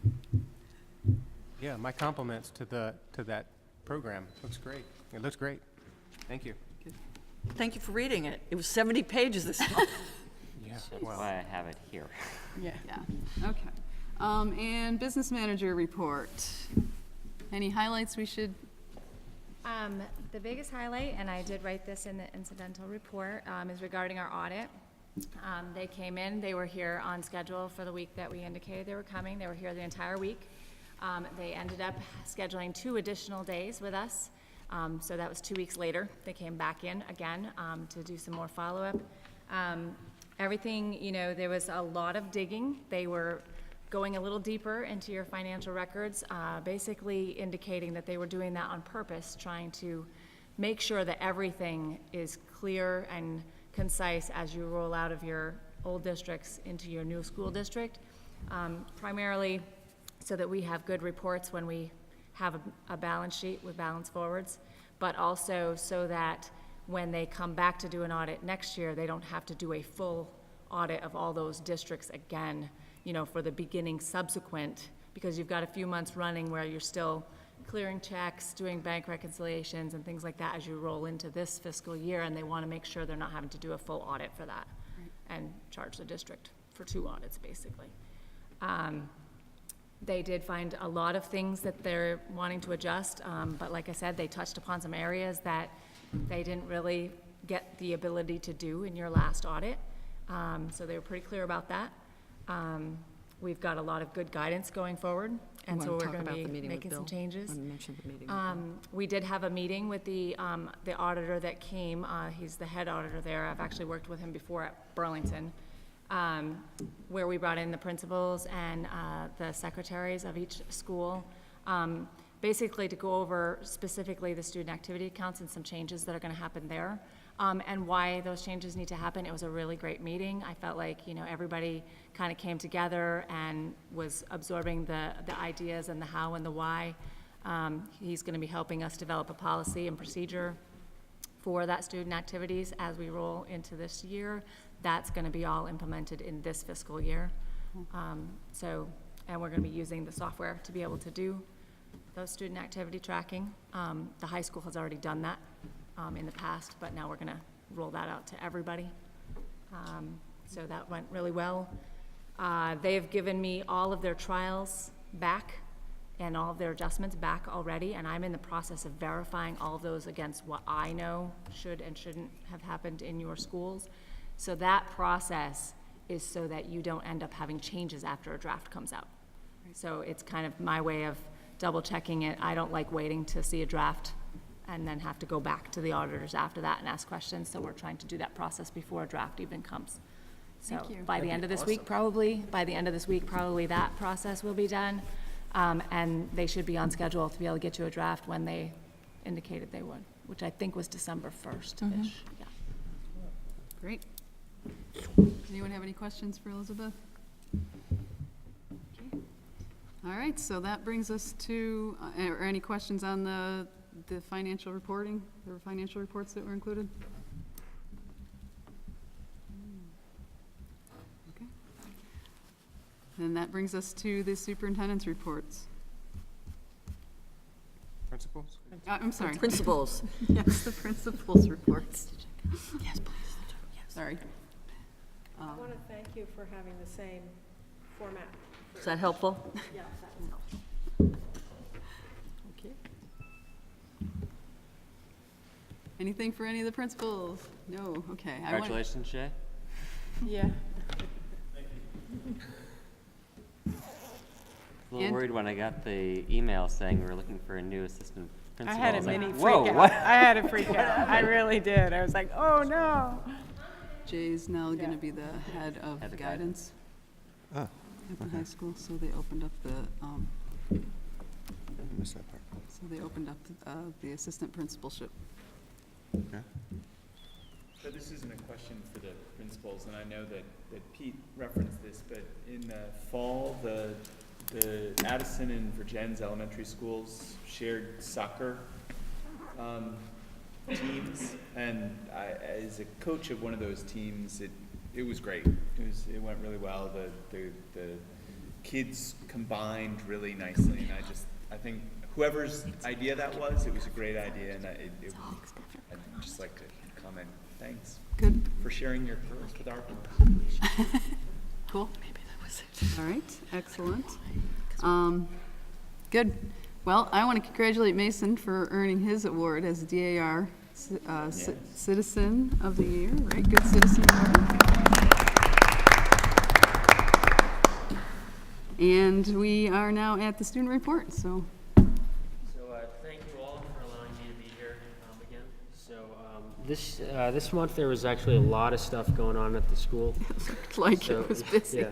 So to save you from boredom, I will only highlight some of the things going on here, and I won't, say all of them. So, of course, it was the end of quarter one a few weeks ago. Students are now transitioning into quarter two. Grades for that seem to be going very well. Students are easily transitioning into that. Parent-teacher conferences have concluded. Thanksgiving break is coming up. There have been a lot of awards going out to students, which is really great to see among the VUHS student community. The musical is going to be held this Thursday, Friday, and Saturday, which is really great to hear and to see as well. It is the musical 42nd Street. So if any of you are interested in going if you want to go see that, tickets are still on sale, I believe. for $12 for adults, and students and seniors pay $10. For sports, this has been an amazing past few months for sports, as I think Pete can attest to. Rowing, big one for rowing in the James Wakefield Rescue Row. Three teams are in first place, 1 second place, and 1 fourth place, which is really amazing. Virgins has been a leader in, I think, New England and across the country in rowing. Also, I'd like to highlight, I wrote this in a few weeks ago, so I might be a little late on this, but the girls' soccer team was headed to the semifinals. I'm not currently aware of where they're at right now, but it's really great to see. There was a little mini celebration in the school and across the community with signs put up of all their names, which is really great to see it. Here, seniors, lots of stuff going on right now. Kind of chaotic, to be honest. So scholarships available at this time. Superlatives are completed, and actually pictures are going on this week to kind of put in the yearbook. Of course, college reps, more yearbook stuff going on. Applying to college, FAFSA, all that. Now, the senior privileges are technically in effect, but no seniors really, yeah, you're laughing. So they are in effect, but a lot of seniors are not following the directions, apparently. Not to the best degree that they possibly can, I'll say that. There you go. What are the privileges? What was decided? Being able to leave pretty much open campus, not entirely, but being able to leave with parents' permission during callback. So the student class officers are now working with the administration to kind of to understand how we can set this bar so students don't completely ignore the rules that have been set for them. Yeah. You did great. It's like a learning opportunity. Yes, it is, along with other officers as well. For the extra, school security has been both on a serious note, has been both a main concern for both students and staff. With the past few incidents, students are kind of hesitant with the new security outlines of the doors in the school, but on a personal note, in my personal opinion, walking around, as Ms. Taylor said, is kind of worth, something bad happening to you if you want to open the door. Yeah, great. Writing and speech contests are currently underway, so if any of your students want to kind of participate in that, they're a great way to get involved with the community. And I didn't actually know this, but I had talked to some students, and a few weeks ago, there was a band in the Opera House called Plotting Mischief, which actually involves some students from VUHS, Malcolm Cook and Rudy Davis. And they perform for a big crowd at the Opera House, which is really awesome to see community involvement from the school.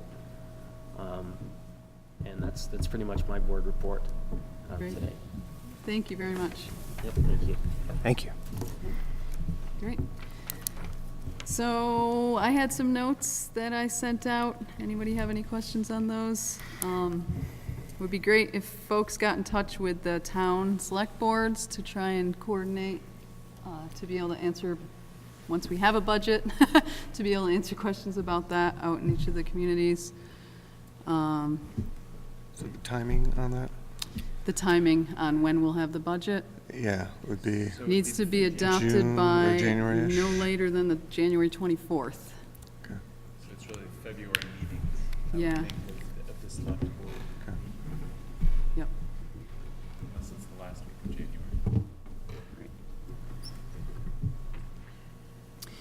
Okay, so board committees, community engagement. So I have a question for principals about rolling out the vision statement with students. Has that come up in faculty meetings, or is anything happening? You got a letter, an email back in, was it September, early October, about making plans in your school to roll the vision statement out to students. So, just get it on your list. If you can, that would be great. Okay, so we met in October and talked about how the vision statement rollout went at open houses and getting feedback, and Ferrisburg Central School wins the prize. Thank you, Beth Brody. Yes. Yeah. We are going to have a workshop with Sue McCormick on December 6th from 5:30 to 8. We're hoping that other board members other than those who are just on the Community Engagement Committee can come. Administrators are going to be invited. And we're going to be trying to create better alignment among the engagement subcommittee, full board, and school leaders, learn about principles and best practices for effective school community engagement, identify topics that require engagement with internal and or external school community, identify engagement goals, visioning conversation if there is time, and if there is time to reflect on our past engagement work. And this is a draft work plan that Sue developed. Joanne and I had a phone call with her earlier this week. Diana, that's at 6 or 5:30? 5:30. We decided we really need an extra half hour. So Okay. I will send this to all board members. And then Lori and I went to the VSBA conference, and there were a couple of really fabulous keynote speakers. The first keynote speaker was Alan Blankstein, and I did take a lot of notes, but some things that he was talking about how relationships, if trust relationships with adults in schools are not good, then kids don't achieve. I thought that was a really interesting piece of data. And he called it the soft stuff, relationships, motivation is the hard stuff to do. He said poverty is not a learning disability, but it can become disabling.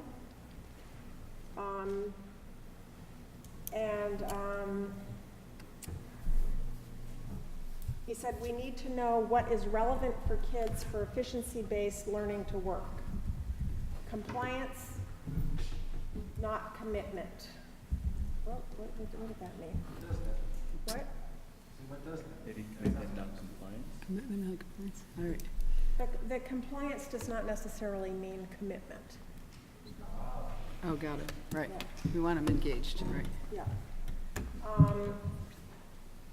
Those who need us the most get punished the most.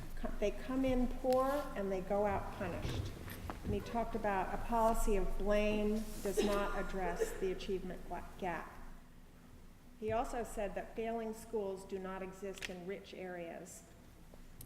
Last year, for the first time, the majority of our students were poor.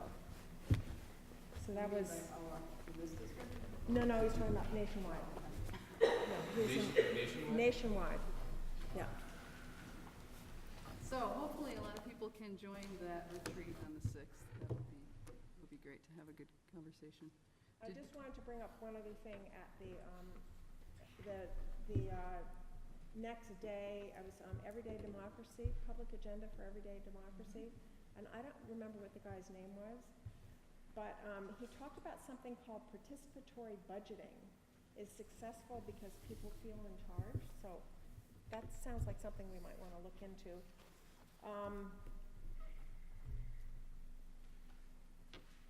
And he also he talked about how board meetings create this parent-child relationship, so that we're all sitting behind this table here, and we've got our audience there, and you have your little public comment period, and there's just not often time for an exchange, just the way things are set up, and that really kind of, and then he talked about effective ways for transparency. Thick engagement is with groups, and thin engagement is with individuals. So I'm happy to send my notes to people, but it was a great conference. Yeah, it looked really And the meeting that we voted on, they actually broke all those different things down into individual votes, so we could have So you're done talking that. about what we had given you guidance on What we had last month, given, right? yes, Lori guidance on. Everything passed, but there's this new school board alliance group there, and holy moly, it was like intrigue. Every single vote, they rose objections to every single item. And That's the one that's antagonistic to the. Right, yeah, right. yeah. Yeah, it was almost like they were spies. They were running around with their phones and going in and out of meetings and saying, well, then they said, and it was. But everything passed, everything passed. Everything passed. Okay. Yeah. All right, and really, those are all just things that we're just giving the VSBA guidance on how to move forward, so. Right. Okay. All right, awesome, thank you very much. Yeah. Any policy updates, John? Yeah, so we met on November 2nd. We're on track to meet our goals. We're not sure when our next meeting will be, but it will be in advance of the next board meeting. Awesome. And we have a couple policies tonight that we're gonna vote on. All right. Facilities? Yeah, so, Ken already told us, Ken referred to the, performance contract, issue. And we had a meeting on Friday of this past week. We decided as a committee that we would like to continue to move forward with this process. The EEI, which is the contractor that we are working with, has been giving us preliminary proposals, and we have asked for a more concrete and final proposal that would be based on an investment grade audit that we would get. I think the 15th was the day that we decided, and we would decide whether to move that forward to the board. If we do move that forward to the board, and the board approves of it on the meeting on the 18th, that would mean that we would probably be talking about a bond. So there are some budgetary issues that would have an impact on that, on everything we've been talking about before. Yeah, Finn. So it could be. I don't know. It's Not gonna as be, much as Mount Aber, Not as Middlebury. much. How about that? So, Way less. So the point is, the high school's heating system is in a stable yet crisis moment, right? It seems to be fine, but it could die at any moment. Yes. So it has a sense of false security, I guess. Yes. So we need to move forward with this, and the whole idea about the performance contract would be that the savings that we would gain in better use of energy would help defray the cost of the thing. Does the It will be several $1 million. It's not going to be nothing. Okay, so the cost is not just for the assessment. It's for then the work that needs to take place. It would be to do all, no, right. It would be to do all the work in all, and there would be work in all 4 schools. It wouldn't be, the most work would be in the high school, but it would be in all 4 schools. That heating system is on life support, has been for several years. Is there any way we could do something with it like Mary Ann, the steam shovel? Yeah. No, because it's actually the pipes that are. Things a new foundation though, and yeah, that's a whole different. Okay, just a thought, that's all.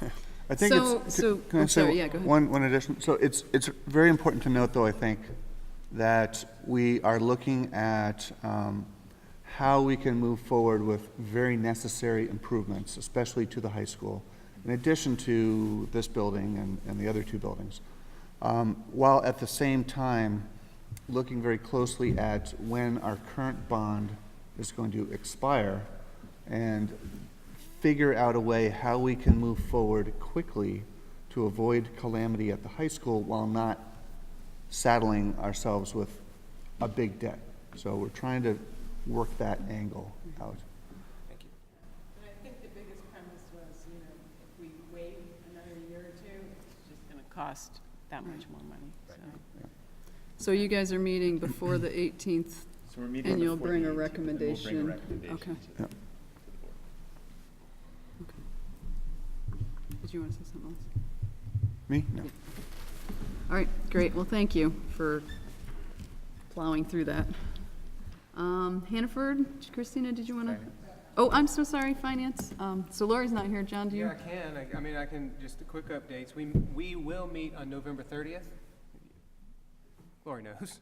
And we will meet with the treasurer that day. And I'll just say this. I mean, you know, if you have some ideas, I don't really know what Lori has in mind. I don't want to jump a gun here because she's the chair, but we had like 6 goals, and 2 of those goals, one was to facilitate the budget development. And I don't know what that looks like. This is a brand new opportunity for us. So if you all have questions, perhaps, we're going to meet with the treasurer and the business manager on the 30th. And so that may be an easy way for you to use the finance committee. We're also, a goal that we set, that you all agreed to, we agreed to, is that we would support the audit. And that remains to be seen too. So if you have some questions about the audit that are beyond this, maybe send it that way and we can pass those along. Thank you. Okay. So you can be like a conduit for. I mean, at least we can do that. Information. Okay. Awesome. Thank you. So now, Christina Hannaford. Yes, let's see, I went to that board meeting last Wednesday, and just a few things. They are also starting their budget development process. And they had a presentation on the continued work that they're doing school-wide on proficiency-based learning standards that they're working to implement and be able to print in their course catalog for the next school year. And they're working with all the sending schools on those proficiencies as well. And they shared, the superintendent shared a video that Sue sent out to the board about the value of career technical education, and it's very interesting. I don't know if John got a chance to look at it and had quite a long reply of really great stuff. But it's an interesting video to watch just in terms of technical education in the country. Mm-hmm. And that's it. Cool. Yeah, thank you. And I had the SBA rep, but I think you already talked about the vote, right, Diana? The VSBA vote. We already discussed. Yeah. All right, cool. Excellent. Thank you very much. So that brings us to our action items. Approval of the minutes for October. I move that we approve these minutes. Second. Anyone have any conversation? All right, all in favor of approving the minutes for October 9th, say aye. Aye. Aye. And the bills and director's orders. Okay, yes, it was my responsibility. I have it somewhere. Here it is. I reviewed the bills and orders, and I move that we accept the bills and orders for $1,697,727.90. You're writing this down? That's 1,697,727.90. And just so you all know, we're doing like 10 random invoices, and we're following them all the way through. We're looking at the control total and like the overall total at the end of all of the checks, and comparing them back to batch items, which don't worry about that. We're doing something there. We're scanning them all right? There's a ton of bills here. There were 496 checks. We are scanning them all. I scanned them all. I checked in particular the voided bills. So this is what we're doing right now to some accountability on our finances. I'll second your motion. Thank you. Excellent. Any further discussion? Everything seemed to be in order? They did, yeah. All right. So all in favor of approving the bills and director's orders, say aye. Aye. All right. Any opposition? Good. Okay, we have 2 policies up for adoption. Should we try these together or separately? Is there a preference? They're kind of, They're different. Yeah, let's do the, Okay. school crisis and prevention. I think we can do that one pretty quickly. You want to do number 2 before 1? Is that what you're telling me? Yeah, I would, actually. Okay. So can we talk about F-32? Why don't you make a motion? Oh, then never mind. We don't need to do that. Let's talk about C-40. Let's do that one first. It's no problem. Make a motion. I move that we accept C-40 intra-district elementary school transfer policy. Second. Okay. So this was, everyone should have seen this policy. Do we have any questions, conversation? Yeah, about I do. this? I'll start us off here, okay? So we're going to talk about school choice down below, and this does fit into that school choice, but it's not necessarily a school choice policy. It's a transfer policy. I want to talk about what it is, or what we think we have in mind. So number 1, this is an enrollment policy, okay? It's not changing residents. It's not about a change in curricular themes or practices in the schools. It's not a change in grade configurations, okay? It's an enrollment policy. And it does 3 things. It establishes the home residence for this new school district. It creates a mechanism for parents of students with extenuating circumstances to apply for intra-district transfer without moving their residence. And it lays out possible reasons for them to do so, and it puts into the superintendent's hands some responsibility for making that process work.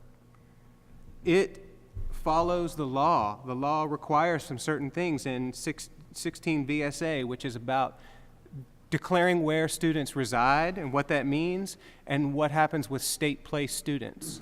So we follow the law in that case. So that's all that I really wanted to introduce this with. Doesn't this restrict the superintendent from making changes in the school attendance based upon geographical location or the establishment of a special program in one of the schools? I thought that what we were trying to do was make it so that we could move students around. If you've got a student in West Ferrisburg that is actually closer to Addison, it might be advantageous for them to go to Addison. It might be that we'd establish a special program in Addison that students would go to from the whole district. This seems to me that it just stifles that. It doesn't do the second part, all right? I mean, that's a bigger conversation, but I think it does do the first part. It allows people in West Addison or wherever to make, this says that the school board wants the superintendent to set up a process by which those students who have an extenuating circumstance for whatever it is, to make an application to be able to apply to move. Now, you can't move around if you don't know where you start, and that's why this sets the home residence. I mean, and actually, the home residence remain the same as what we've always had for the last 30 years. Mm-hmm. I think George raises a point that I was also concerned about, which is that I don't see clear language in here that suggests that entitles parents to be able to make that decision, or suggests in any way that that pathway is open to them to be in West Ferrisburg and choose to go to Addison. And I do know certainly from many of our constituents in Ferrisburg, that was a big concern. And for Addison school constituents, that's a concern as well, as they struggle to justify trying to keep their school open as their enrollment continues to decline, that they'd like to have some students from Virgins, for example, come and join them for reasons that aren't outlined here. George? Yes.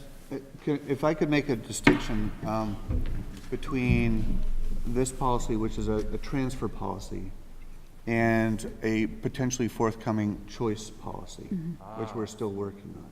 That's okay. So those 2 policies won't be in conflict? I would then ask that you hold off on this policy until after you have the choice policy and present them together. Here's the reason why I don't want to do that, and why I'm going to move this forward, and you're going to have to vote it down. The reason why is because if we have a choice policy, then we want it to be as open as possible. And that means that people don't necessarily need to tell us why they're moving. They don't need to have an extenuating circumstance. If they have an extenuating circumstance, that's not a real choice.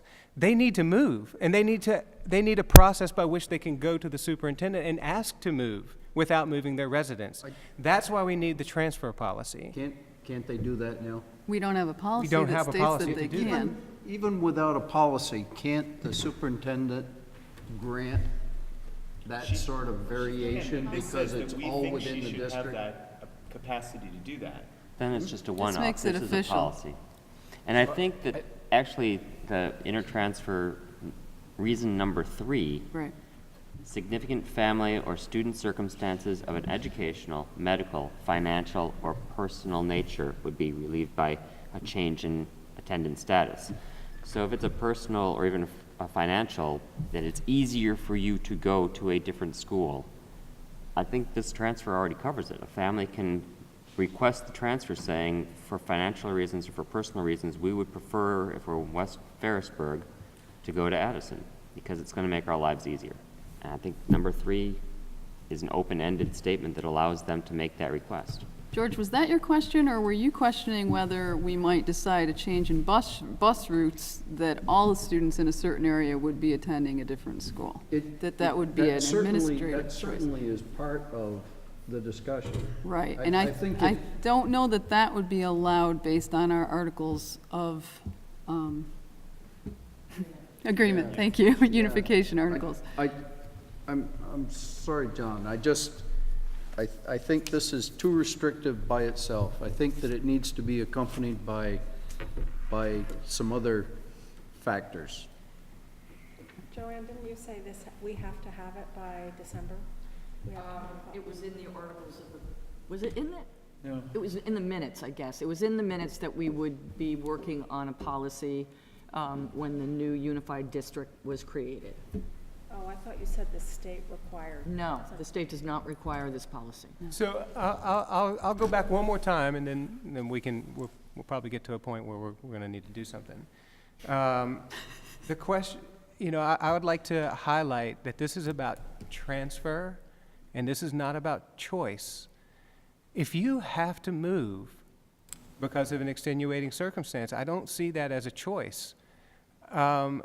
I see this as an opportunity to remove all of those people who are desperate to move for some reason. Their kid got, let's just say in the future, the kid got bullied or something like that. Mm-hmm. And they've got to get out of there. Well, if we don't have this kind of transfer policy, then they may not know about it. They may write a letter, and we can't say, we have a policy about that. Talk to the superintendent. Right now, I'm not sure that there is a parent out there who gets into that position and knows what they need, knows where to go or what to do. They might ask the question and get there. This isn't restrictive. It's in the sense that it removes all of those people with extenuating circumstances out of a lottery, a just random choice. I want to go over here, or I want to move there, or maybe we want different configurations in the schools. And it removes them from that. Can I follow up on this? Because the point is, we're not done with this conversation. We wanted to take this particular aspect out of the conversation. If you look at the discussion items, one of the discussion items is school choice, because we actually, as a committee, we thought that we needed to talk about school choice as a board and not simply decide what we wanted to do. We thought it was important that everybody, that the whole board have the opportunity to talk about it. But this was a different, these are extenuating circumstances. And so take the extenuating circumstances off the table, and then let's think about what is it that we as a district want, or as a board want the school choice policy to look like. So we're not done with, even if we vote this in, the school choice conversation has not happened yet. Right. And we need to engage the community in that conversation in some way. So what you guys are saying makes perfect sense to me. What I'm concerned with is that I don't see the language in, and I don't know if it's even possible to pass a proposal, to pass a policy that leaves language about another policy that doesn't exist yet. But right now, if we were to all, disappear tomorrow, this would be the only thing that's in place, and what it seems to me that this actually does is lay out the procedure. It's written as the singular procedure, and it implies that this is what happens if students want to transfer, for whatever reason. I do think that number 3 leaves things a little more open than I had thought previously. I just looked at it again. But I'm still concerned, even with number 3, that it seems that the upshot is whether or not these conditions are met, the superintendent still shall have discretion with no option for appeal. So the whole thing seems very, very close. Like this, I don't see language that says if these conditions are met, the superintendent must allow the student to move if they were harassed or bullied, or if the parents are moving mid-year.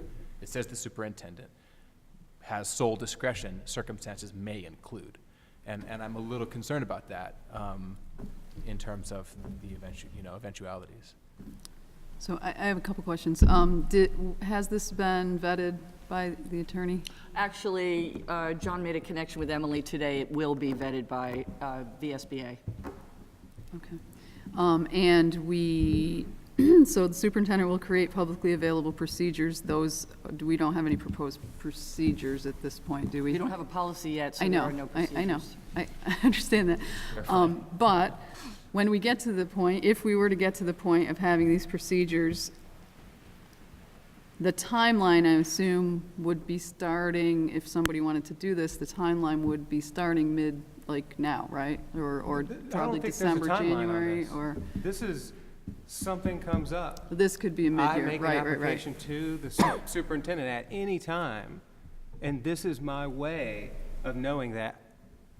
Right, I have you're an right. extenuating This wouldn't have circumstance, I can timeline. move my Okay. child, no matter when or what time, right? The school choice policy, if we move that forward, that's gonna have a clear timeline, it's gonna have an open application process, lots of things to work out there, yeah. All right, that makes sense. Yes, George? I'd like to ask Joanne what she thinks about it. I actually think it's a good first step in the right direction, and I would also like to add that I'm responsible to make sure and ensure that we have balanced classrooms and that we don't have any overcrowding or any fewer students, because we also have a class size policy I need to be aware of, and I need to stay within the parameters of. So having some decision-making in this policy is really important to me. I guess if some board members have an issue with the arbitrary aspect of it, or that there's not an appeal process, we could develop some ways in which I could be accountable to the board in terms of annual reporting, but I do need to have a level of involvement in the decisions because of the need to make sure that our schools don't become unbalanced. But you don't think that this is too restrictive in the things that we've talked about of possibly students that wanted to transfer because it was more convenient, and the idea of special classes being assigned to a school that maybe is not the home school that the students are going to, and the possibility of the bus routes and things of that nature. You don't feel that this is going to restrict your ability to implement those things? I don't, and I'm getting feedback from board members who developed this policy that was not the intent. So I will make sure that doesn't happen. All right. The problem is that people's intent when they do something, if it doesn't come out in black and white, a year down the road, it doesn't do what their intent is. It does what it says in black and white. Can I push it to a vote, John? Sorry, George. So it would be a policy that would be adopted by the board. If there were issues with it, it could always be revisited, of course. That's a future possibility. But I think in the interest of, Christina. Sorry, Yes, I have go a ahead. question. It has to do with the last paragraph. So in that sentence about making the decision by the superintendent or designee, I was just wondering, that would be like another administrator? And then I was just wondering why the thinking behind making it a final decision, not subject to appeal. Like, I was wondering what that was, why you decided there would be no appeal process. And should that say superintendent or designee is final and not subject to appeal? So the designee part is, I don't know, I mean, the director, I don't know who would make this decision, but the superintendent would be responsible. Yeah. It would be her designee, and I don't know who that is. I or would maybe in the likely not future appoint a who that would designee. be. That's what I was thinking, I don't know. That's a legal or thing. wondering It's who in all that of our designee would documents. be, so maybe it Like, so should. she can, if she's sick or something, you know. Okay. Yeah, something like that. To leave a perhaps. person or something. But the second part is a good question about, The appeal process. Why no the appeal? appeal. In part, there are many other ways of doing accountability, and one is appeal to a higher authority. Who's the higher authority here? Us. I do not think that we, and this is me, okay, I do not think that we want to be in the habit or the process of having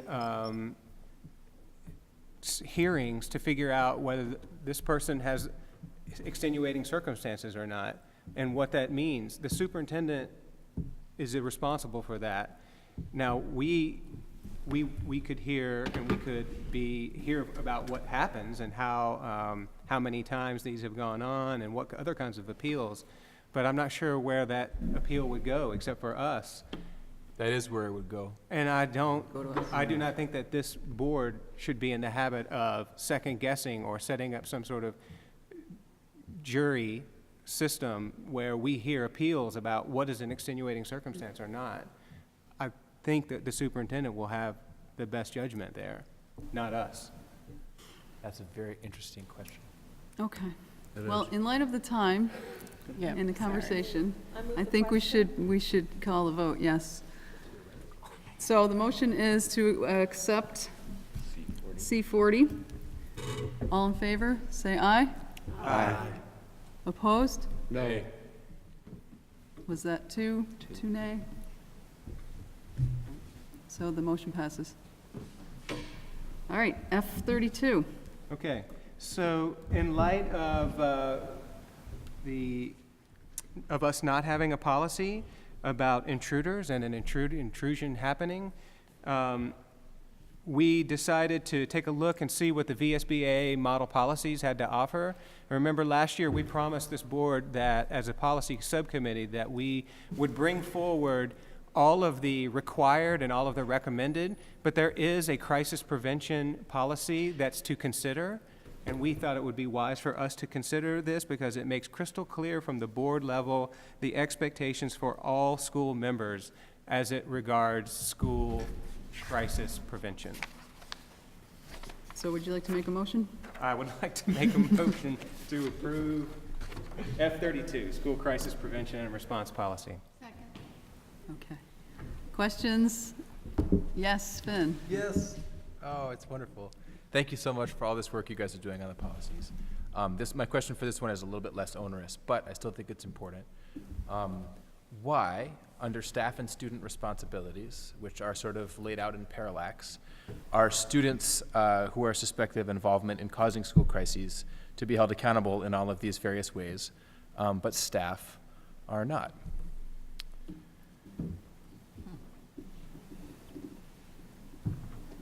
Don't know. That's a good question. Okay, and what's But I behind my... mean, they're expected to follow the guidelines. And I asked that not to be, it's a good silly. I know know, there that's are consequences to staff, not following the rules, but in principle, it seems to me that the way this is laid out, that at very least, for the sake of holding accountable everyone in a school, including those who hold the power in the school, to the same standards, that the language should be adopted under staff responsibilities as well. So the staff already have additional contracts with the district, which would lay out how disciplinary action would occur with employees, right? Students don't have any other contract aside from following this policy. That would be my understanding. And could it say it in there somewhere? Could it say that, staff will be subject to whatever their contractual other agreements are, just to make it clear that there are consequences for them? And to make that, to sort of balance out that, I see that honestly as a kind of a power imbalance in the way that it's currently worded, that students have students have a whole extra, paragraph about what happens to them if they cause crises. Right. But there's no acknowledgement that staff, in many cases, may be more likely to cause more serious crises. Some acknowledgement of that. Considering what happened last. Sure. Right. Yeah. And I would be comfortable voting for this if we were assured that would happen. So I don't know if we can do that or not, but even just having language that's either exactly like that or that makes reference to the fact that we're not forgetting the fact that staff are culpable as well. I would like that. I'm a little uncomfortable with that, like just taking this language and throwing in staff and referencing the contract, because I think there are legal issues that are more complicated than. Do we not deal with staff suspected involvement in causing school crises? Do we not hold them accountable in accordance with school policy and laws? We would, but they're governed by other policies as well as contracts, and so I take the point if we think about this by itself, but this policy is a part of a much larger whole, and there are other ways in which we deal with staff. Right, there are other ways in which students are dealt with too, which are referenced here, the school's discipline policy. It's referenced right there in line 2 of that second paragraph, that they'll be held accountable and will be dealt with in accordance with another policy and with state or federal law. If there is another policy that staff are held accountable to, I think it should be referenced in the same way. Although I understand what you're saying. I know that all these documents live in reference to one another, but there is no reference under the staff responsibility paragraph to anything else. So They're if the board feels that this is, should we vote on this up or down? Are you willing to take any sort of amendment? No, I can live with it the way that it's written right now, and I'll be willing for you all to vote it down if you don't want it. But I think it lays out pretty clearly that the administration has a lot of responsibilities to create a team. And in fact, we talked at great length about this policy, the superintendent and our group, the policy committee.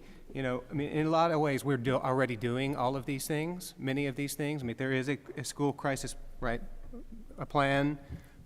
We do have teams. This just makes clear that those exist at the board, from the board level, and that they'll be reviewed by us. And so, the language may not. I think I'm willing to live with this language the way that it is. Okay. And this is as recommended by the VSB. This is is almost word for word. Yeah. So this is something that came out today, John. So I don't want to throw a monkey wrench into things, but one staff person mentioned to me that the policy may be in conflict with what we actually do in procedures. And we have our crisis planning meeting tomorrow night. So if it's at all possible, I'd like to recommend that maybe we put this on hold until next month. I'd rather be safe than sorry, and just kind of unpack a little bit more about why this person feels like the policy may be in conflict with our procedures. Okay. All right. So do we need to withdraw? Can't argue with that. We need to withdraw the motion? Bring pins. I withdraw my motion. Need the second for John. I would ask that, thank you, Dana, that either one of the, and John, highly competent and most worthy members of the policy committee consider making that true parallax in whatever other policy needs to be referenced or whatever other thing needs to be considered, making sure that we acknowledge in this policy that staff are also held accountable to something, that we acknowledge implicitly that they are not merely enforcers. could you make that the paragraph you're talking about, not be part of student, and instead of having the word students suspected, say those suspected? Okay. So John has motion to withdraw his motion. Do we have a second on the withdrawal? Second. All right. All in favor of withdrawing this motion and postponing to a future date, say aye. Aye. Okay. Excellent. Thank you very much, policy guru. Okay, we have, so the Superintendent Evaluation Committee has come up with an updated superintendent's job description, which was sent out, and which we are hopeful that the board will approve to go into the job description file. Joanne was part of this as well, so it does have her blessing. So if someone would like to make a motion? Second. Any questions or conversation on the job description? All right, all in favor of accepting the updated superintendent's job description, say aye. Aye. Aye. Any opposed? Excellent. Now you know what you do. Okay. Yes, Joanne did indeed say that this does look more like what she does. Well, and it's an updated one, because the last one was 1995. Right. So, good. Okay, so discussion items. School choice. Back. Okay. Back to John. Oh, No. okay. Okay, all right.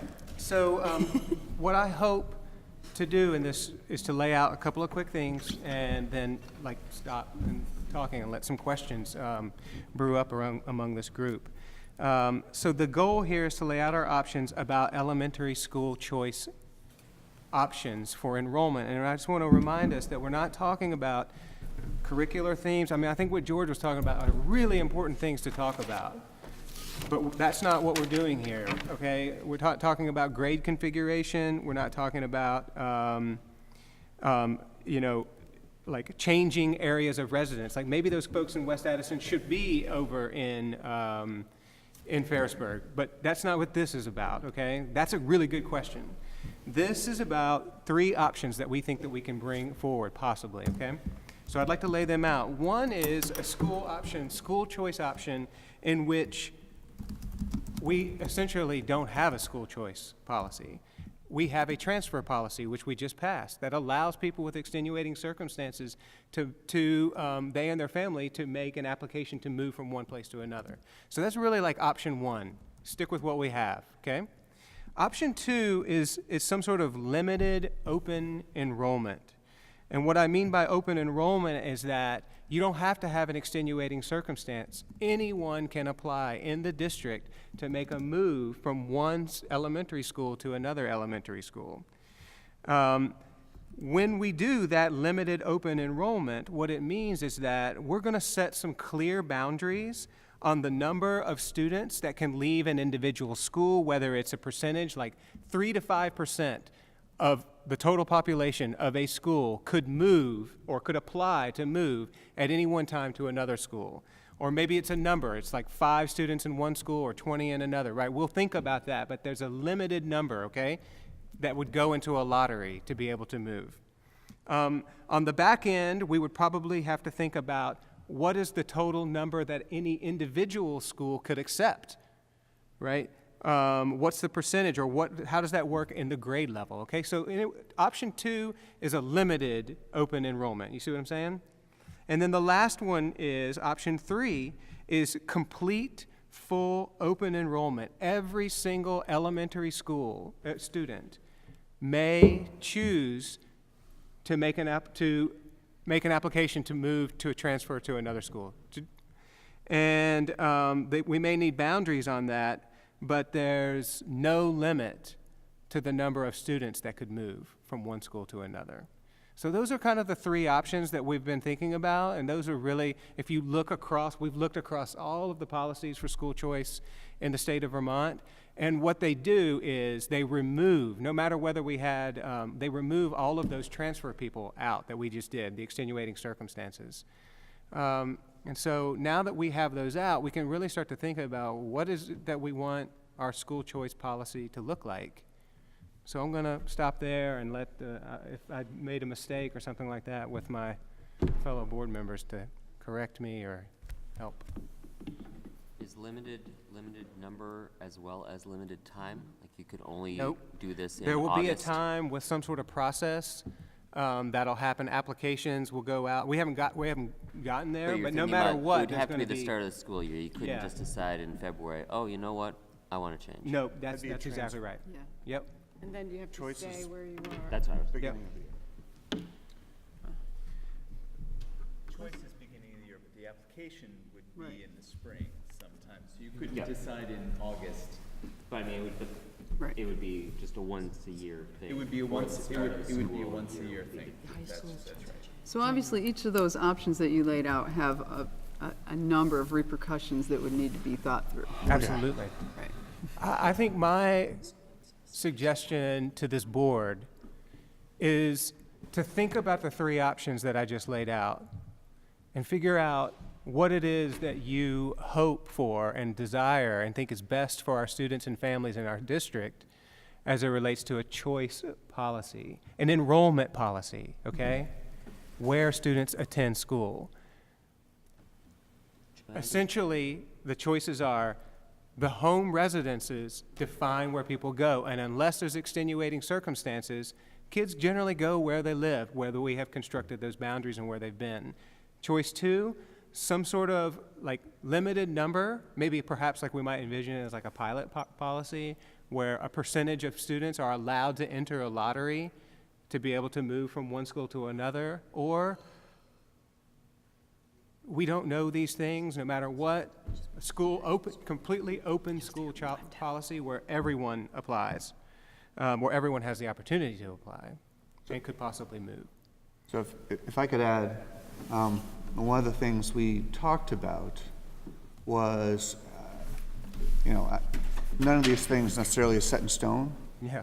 And, certainly one of the concerns was if we start out with, anything goes, option 3, that would be fairly chaotic, right? It could be, potentially. It could be. Right. It could be chaotic. If we go with option 2, some limited amount of school choice, that could evolve over time. I think that's the only point I wanted to make there. Yes, Jim. I agree with George. I think it seems to me that, but I would be in favor of allowing unlimited applications, not unlimited openings.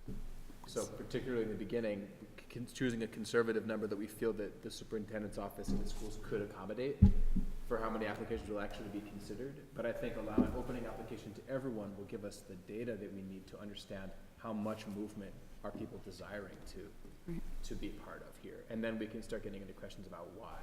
If we limit the number of people who can even apply, then we will never know what we might expect from a totally open enrollment program. Right. I want to follow up there for Joanne. What kind of asks are you getting historically? How many people would like to go someplace if they wanted to? I've gotten a couple since the unification. I had a parent who emailed me the other day reminding me that she would be making an application.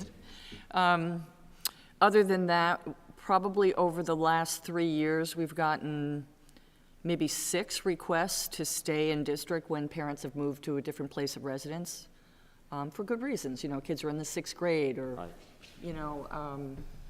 a little bit of upheaval going on in the family. So we've been able to work through those. But it hasn't been people knocking down your door desperate to stampede to different places? No. And limited is what the high school runs? We have 10 in and 10 out at the high school, and that's 9 through 12, and they can go to any high school or technical center in the state of Vermont, as long as transportation is provided. I said public school, didn't I? That accepts them. That accepts them, that's correct. Right. It is a lottery process. So it's not that they have to establish their first, second, and third choice. I think It seems to me that we should maybe do some public outreach around this subject before we as a board try to make a decision. If we get some information from the public, maybe they don't even want it, or maybe they do, it will inform our decision on what. I think we have information currently that certainly more than one vocal members of the public, this is really important to them. I don't know how many, and I don't know if the amount of study, if we could really dedicate the rigor that we would need to dedicate to a study to establish that number. I think that opening the application for this and understanding that it's a pilot program to see how much interest there is would be the data, the outreach that we would want to, that we will want to engage in my opinion. Well, I think we talked about the need for public input on this, and one of the things that we thought was if we piloted, at that point we could because I believe there is something in the articles of unification that there's gonna be a school choice policy, so a small limited small limited school choice policy would speak to that.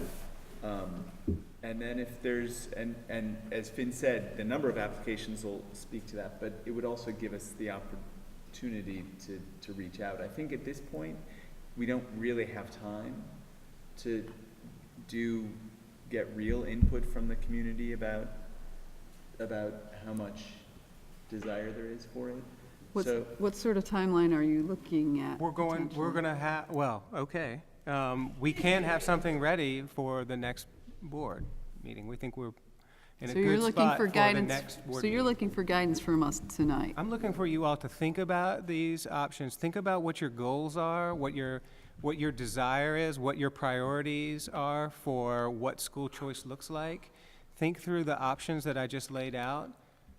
Because if we don't vote for a broader school choice, there is no parent or guardian or family member in this district that does not have some out to be able to apply to move if they have an extenuating circumstances. We, by passing that transfer policy, have allowed any family member, if they have a big problem, to go through the system to be able to move. If we want more choice beyond that, where somebody can choose to move school to school and they don't need to tell us a reason, that's the kind of open enrollment that we're talking about. So we're either going to vote for a pilot program, in my view, and we're going to give it a shot, or we're going to, vote it down, and we're going to keep our transfer, and we're going to need to go to the community and figure this out, or maybe we're not going to do that. Yeah. Sorry.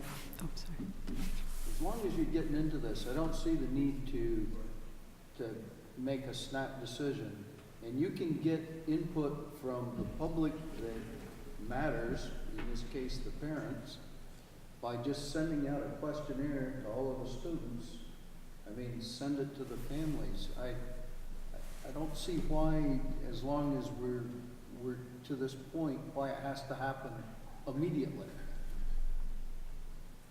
If you want to have it. I would rather have had it happen in conjunction with this other policy, but as long as it didn't, then what's the rush? Well, it depends what year you might want it to be enacted. What's our deadline for next, if people wanted to make a transfer for next school year? How soon would we have to have this policy enacted? So the policy would need to be adopted, and then procedures would need to be implemented. Before and what then it would time? need to be, I can't remember, but I mean, almost all of the sometime school in the choice spring. are like March applications, or even later. Is that feasible, or are we high already school is looking by at? March 1st. Is that feasible, that we could actually get policy and procedure written by that date, or are we already looking Definitely at year-round? feasible. I mean, we're only in November, so yeah. So that's our deadline, George.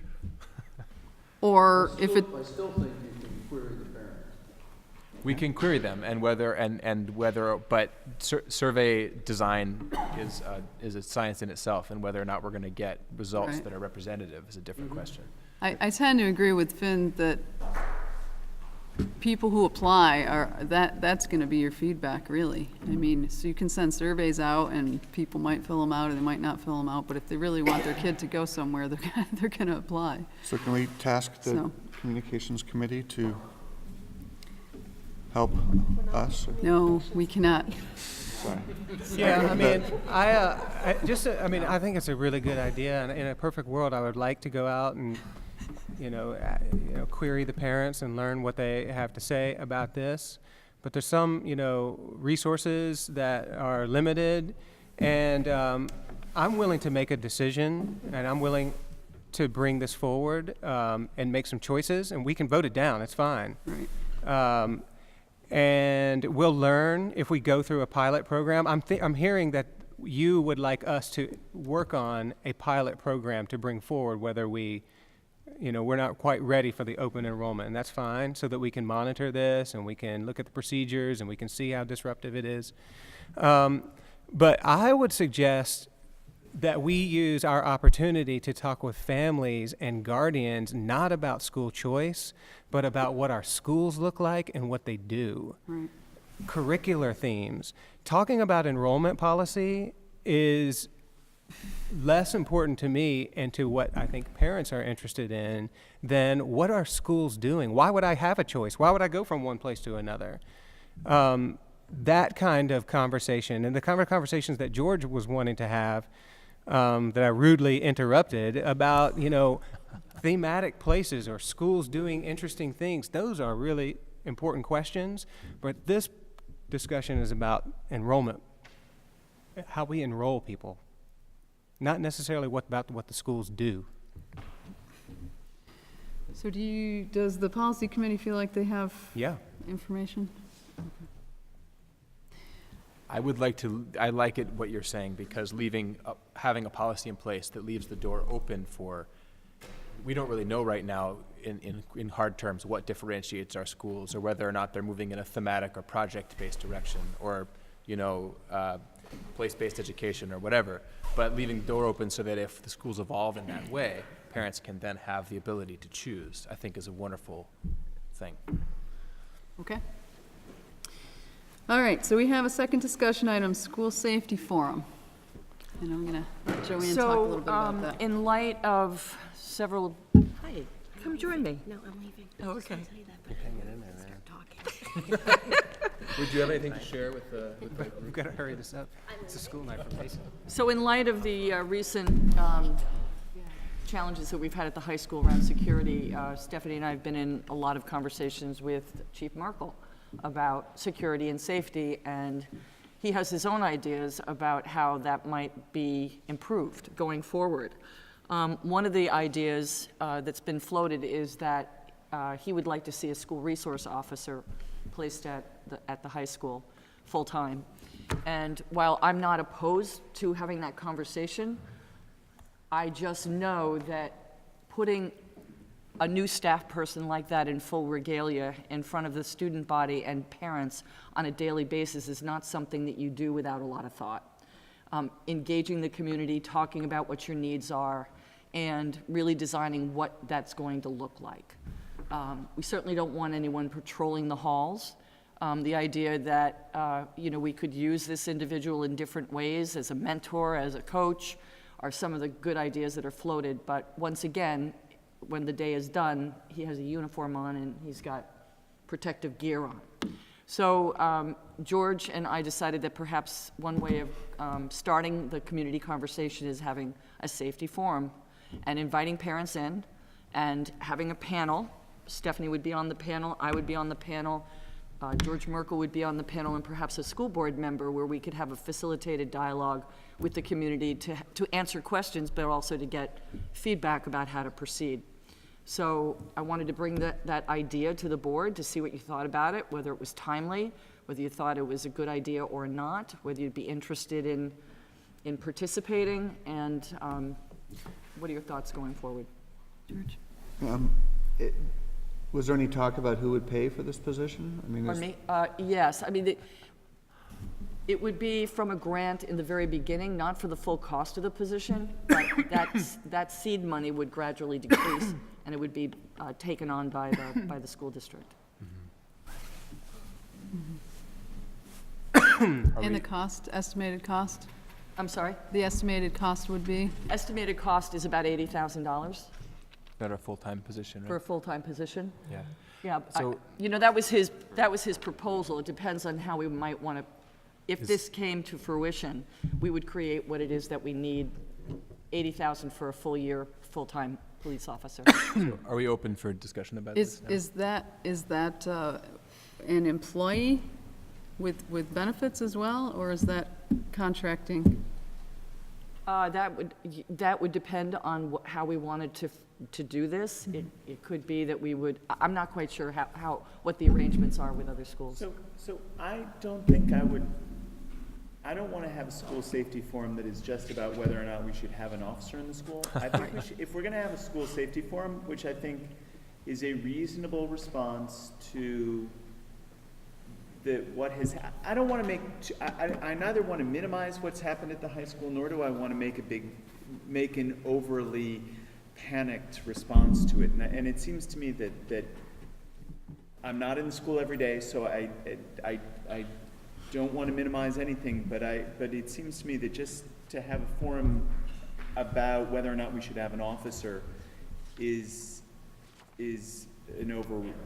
not what we want. It's restricting the response as well to a very specific path.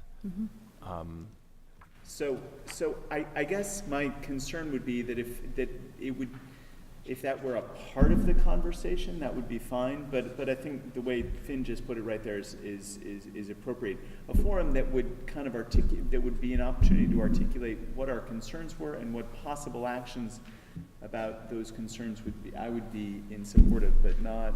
And those conversations have happened already internally, but it would be having it public. From what I understand, some of you are still getting questions in the community about school safety. And that says to me that we're not getting information out to parents about how we're responding and what we're doing. And I agree with you, Tom. I don't think a single topic is appropriate for the community, but I do want you to know that the chief is very interested in bringing this idea forward, and it will be brought up if we go at this from a forum approach.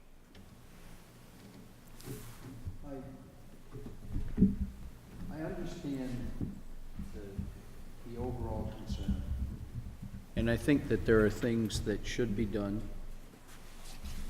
But the problems that we have had are not fights within the school or the violence there. It was things that were outside or things that were inappropriate staff relation or things of that nature that I don't believe gets to the point of real solid consideration of putting an officer in the school. I'm all for security, but I think that we can accomplish that without taking that giant step. I know that there are other schools in the area that have a resource officer. South Burlington does, but South Burlington has lots worse problems than we do. And I think that's always a step that you can take in the future. But I've got a real problem with even bringing that to the public for discussion. I stand with George on that, actually. I think even I'm opposed to even considering it at this point, honestly. I think if the public wants to give us a directive that that's what they want, that's different. But I think even bringing that as an option on the table colors the entire nature of the incidents and the nature of the response in such a way that is so extremely more reactionary than I think is necessary. So, are you both saying then that you would not be in favor of having the forum? You can have the forum, but I don't think that should be part of the discussion. But I think what I'm hearing is if we have the forum, that's going to be part of the discussion. I think if the police want to bring that forward on their own as part of the public forum, they have the right to do that. But I don't want to see that suggestion come from the superintendent's office or endorsed by the board in any way. Okay. I agree. And I feel like that's an agenda that Merkel has come with, and there have been other times where we've had this sort of conflict with him having a separate agenda to ours when it comes to other incidents that have happened in the high school in the past. And I feel like that when you open up that kind of forum, that his people are going to come and show up and are going to be marching for that, and it's not necessarily going to speak for the big public. And so I'm kind of afraid that we're going to get this overwhelming message, but it's just from a few people that are buying into whatever his stirring of the pot is. And so Right. And so we can critically reflect about all that. I mean, I do think police are also members of the public, right? And they're welcome to come and share their opinion about what they think would make things more secure. And we can value that and also weigh it against our other concerns. George? I was just going to say, I mean, I have a lot of concerns about this, but in a finite budget, if we're paying for a police officer, that means one less staff person of some kind, educating the kids or maintaining the facilities, or, there's a trade-off here. And I just want that to be clear to the public as well. I think that if we end up going down that road, he's a police officer, he works for the police department, and they pay for it. And I do, yeah. Oh, go ahead, yeah. Christina? I was just wondering a couple things. Joanne and Stephanie and Jay, have you guys still been getting regular phone calls about safety and concerns? And I only got 2 emails from the latest series of emails with the employee issue. And those two basically said, thank you for informing us, we have confidence in what you're doing. And then, sorry. It's all right. Go ahead, I'm ready to jump in. Part 2. I'm wondering if or did you have any thoughts about this proposal based on the school climate and what to do? You're asking Stephanie? Yeah. I've worked in 3 different high schools, and I've worked in one high school that had a school resource officer, Mount Mansfield, who was a state trooper who was stationed there in, state trooper garb. And this is, both U32 and Virgins have not had school resource officers. Personally, I don't believe we have the behavior reports and issues that would warrant the expense of that. I think we need a math interventionist a lot more than we need a school resource officer. And I didn't say that for Nancy's benefit. I think we have a really good working relationship with the Virgins Police Department. And, sometimes we bump heads a little bit. We have a difference of opinion, but they've been there for us, and I seek their advice. They worked very closely with this last issue, and so I think that's a good way to stay. Thank you. I mean, I feel like having that safety forum, I'm not sure it's necessary at this point in time. I mean, everybody's handled it in such a great way and communicated with families and students and so forth, and it just seems like we would really be waving a flag at something that at this point in time is not really necessary. And we are trying to address security long-term, right? Especially if that performance contract goes through, so, and things have been done already. So anyway, that's my 2 cents. John? I think we're good. You're good? Okay. So, did you want to say something, Jay? I was just going to add that, when we call the police because we do need someone available, they respond very quickly. I get on my cell phone and they pretty much always pick up, so. Half a mile. I know, they're not far. It happens very infrequently. Half a mile. When we need them, they're there for us. Yes. Right. Yes. Okay. So, did anyone else want to say anything on that? So, I'm not hearing a lot of support for holding the forum. Is that a fair reflection of what I'm hearing? So just in terms of next steps, I wouldn't be surprised if we had a visit under public comment from Chief Merkel. He's very passionate about this, and he really feels that it's a requirement today, given the possibility. You all saw the article in the paper about the gentleman who was passing through town this last summer that wound up committing a crime in New Jersey by murdering some family members. Well, that was something he was very much involved with, and is very interested in making sure that we're well aware that there are things that happen outside of school that can affect school, and we're all vulnerable. The things that happened this past couple of weeks are minimum compared to what other schools deal with, but there's still the potential there. So I needed to bring that forward to you. Yeah. Thank you for doing that. One way that might help you, I wasn't going to say this, but now I will. So when we, at F32, when we bring it forward, and likely I think we will move forward once we tweak it a little bit, it says that the superintendent shall research and share information about programs and practices designed to create and sustain a safe learning environment. So let's get a policy and allow the superintendent to provide some of those programs to us, and let's think about whether forums fit into that or not, or, We are moving forward with that. That passed. No, that one did not. F32? Held That one did not. Waiting on that one. No, Right. that one they That's the one we're withdrew. waiting on. All right, good. So is that good? Okay. Thank you. All right, so at this time, we need a motion to enter into executive session for personnel matter, inviting the superintendent. Okay. Second? All right, all in favor? Aye. Aye.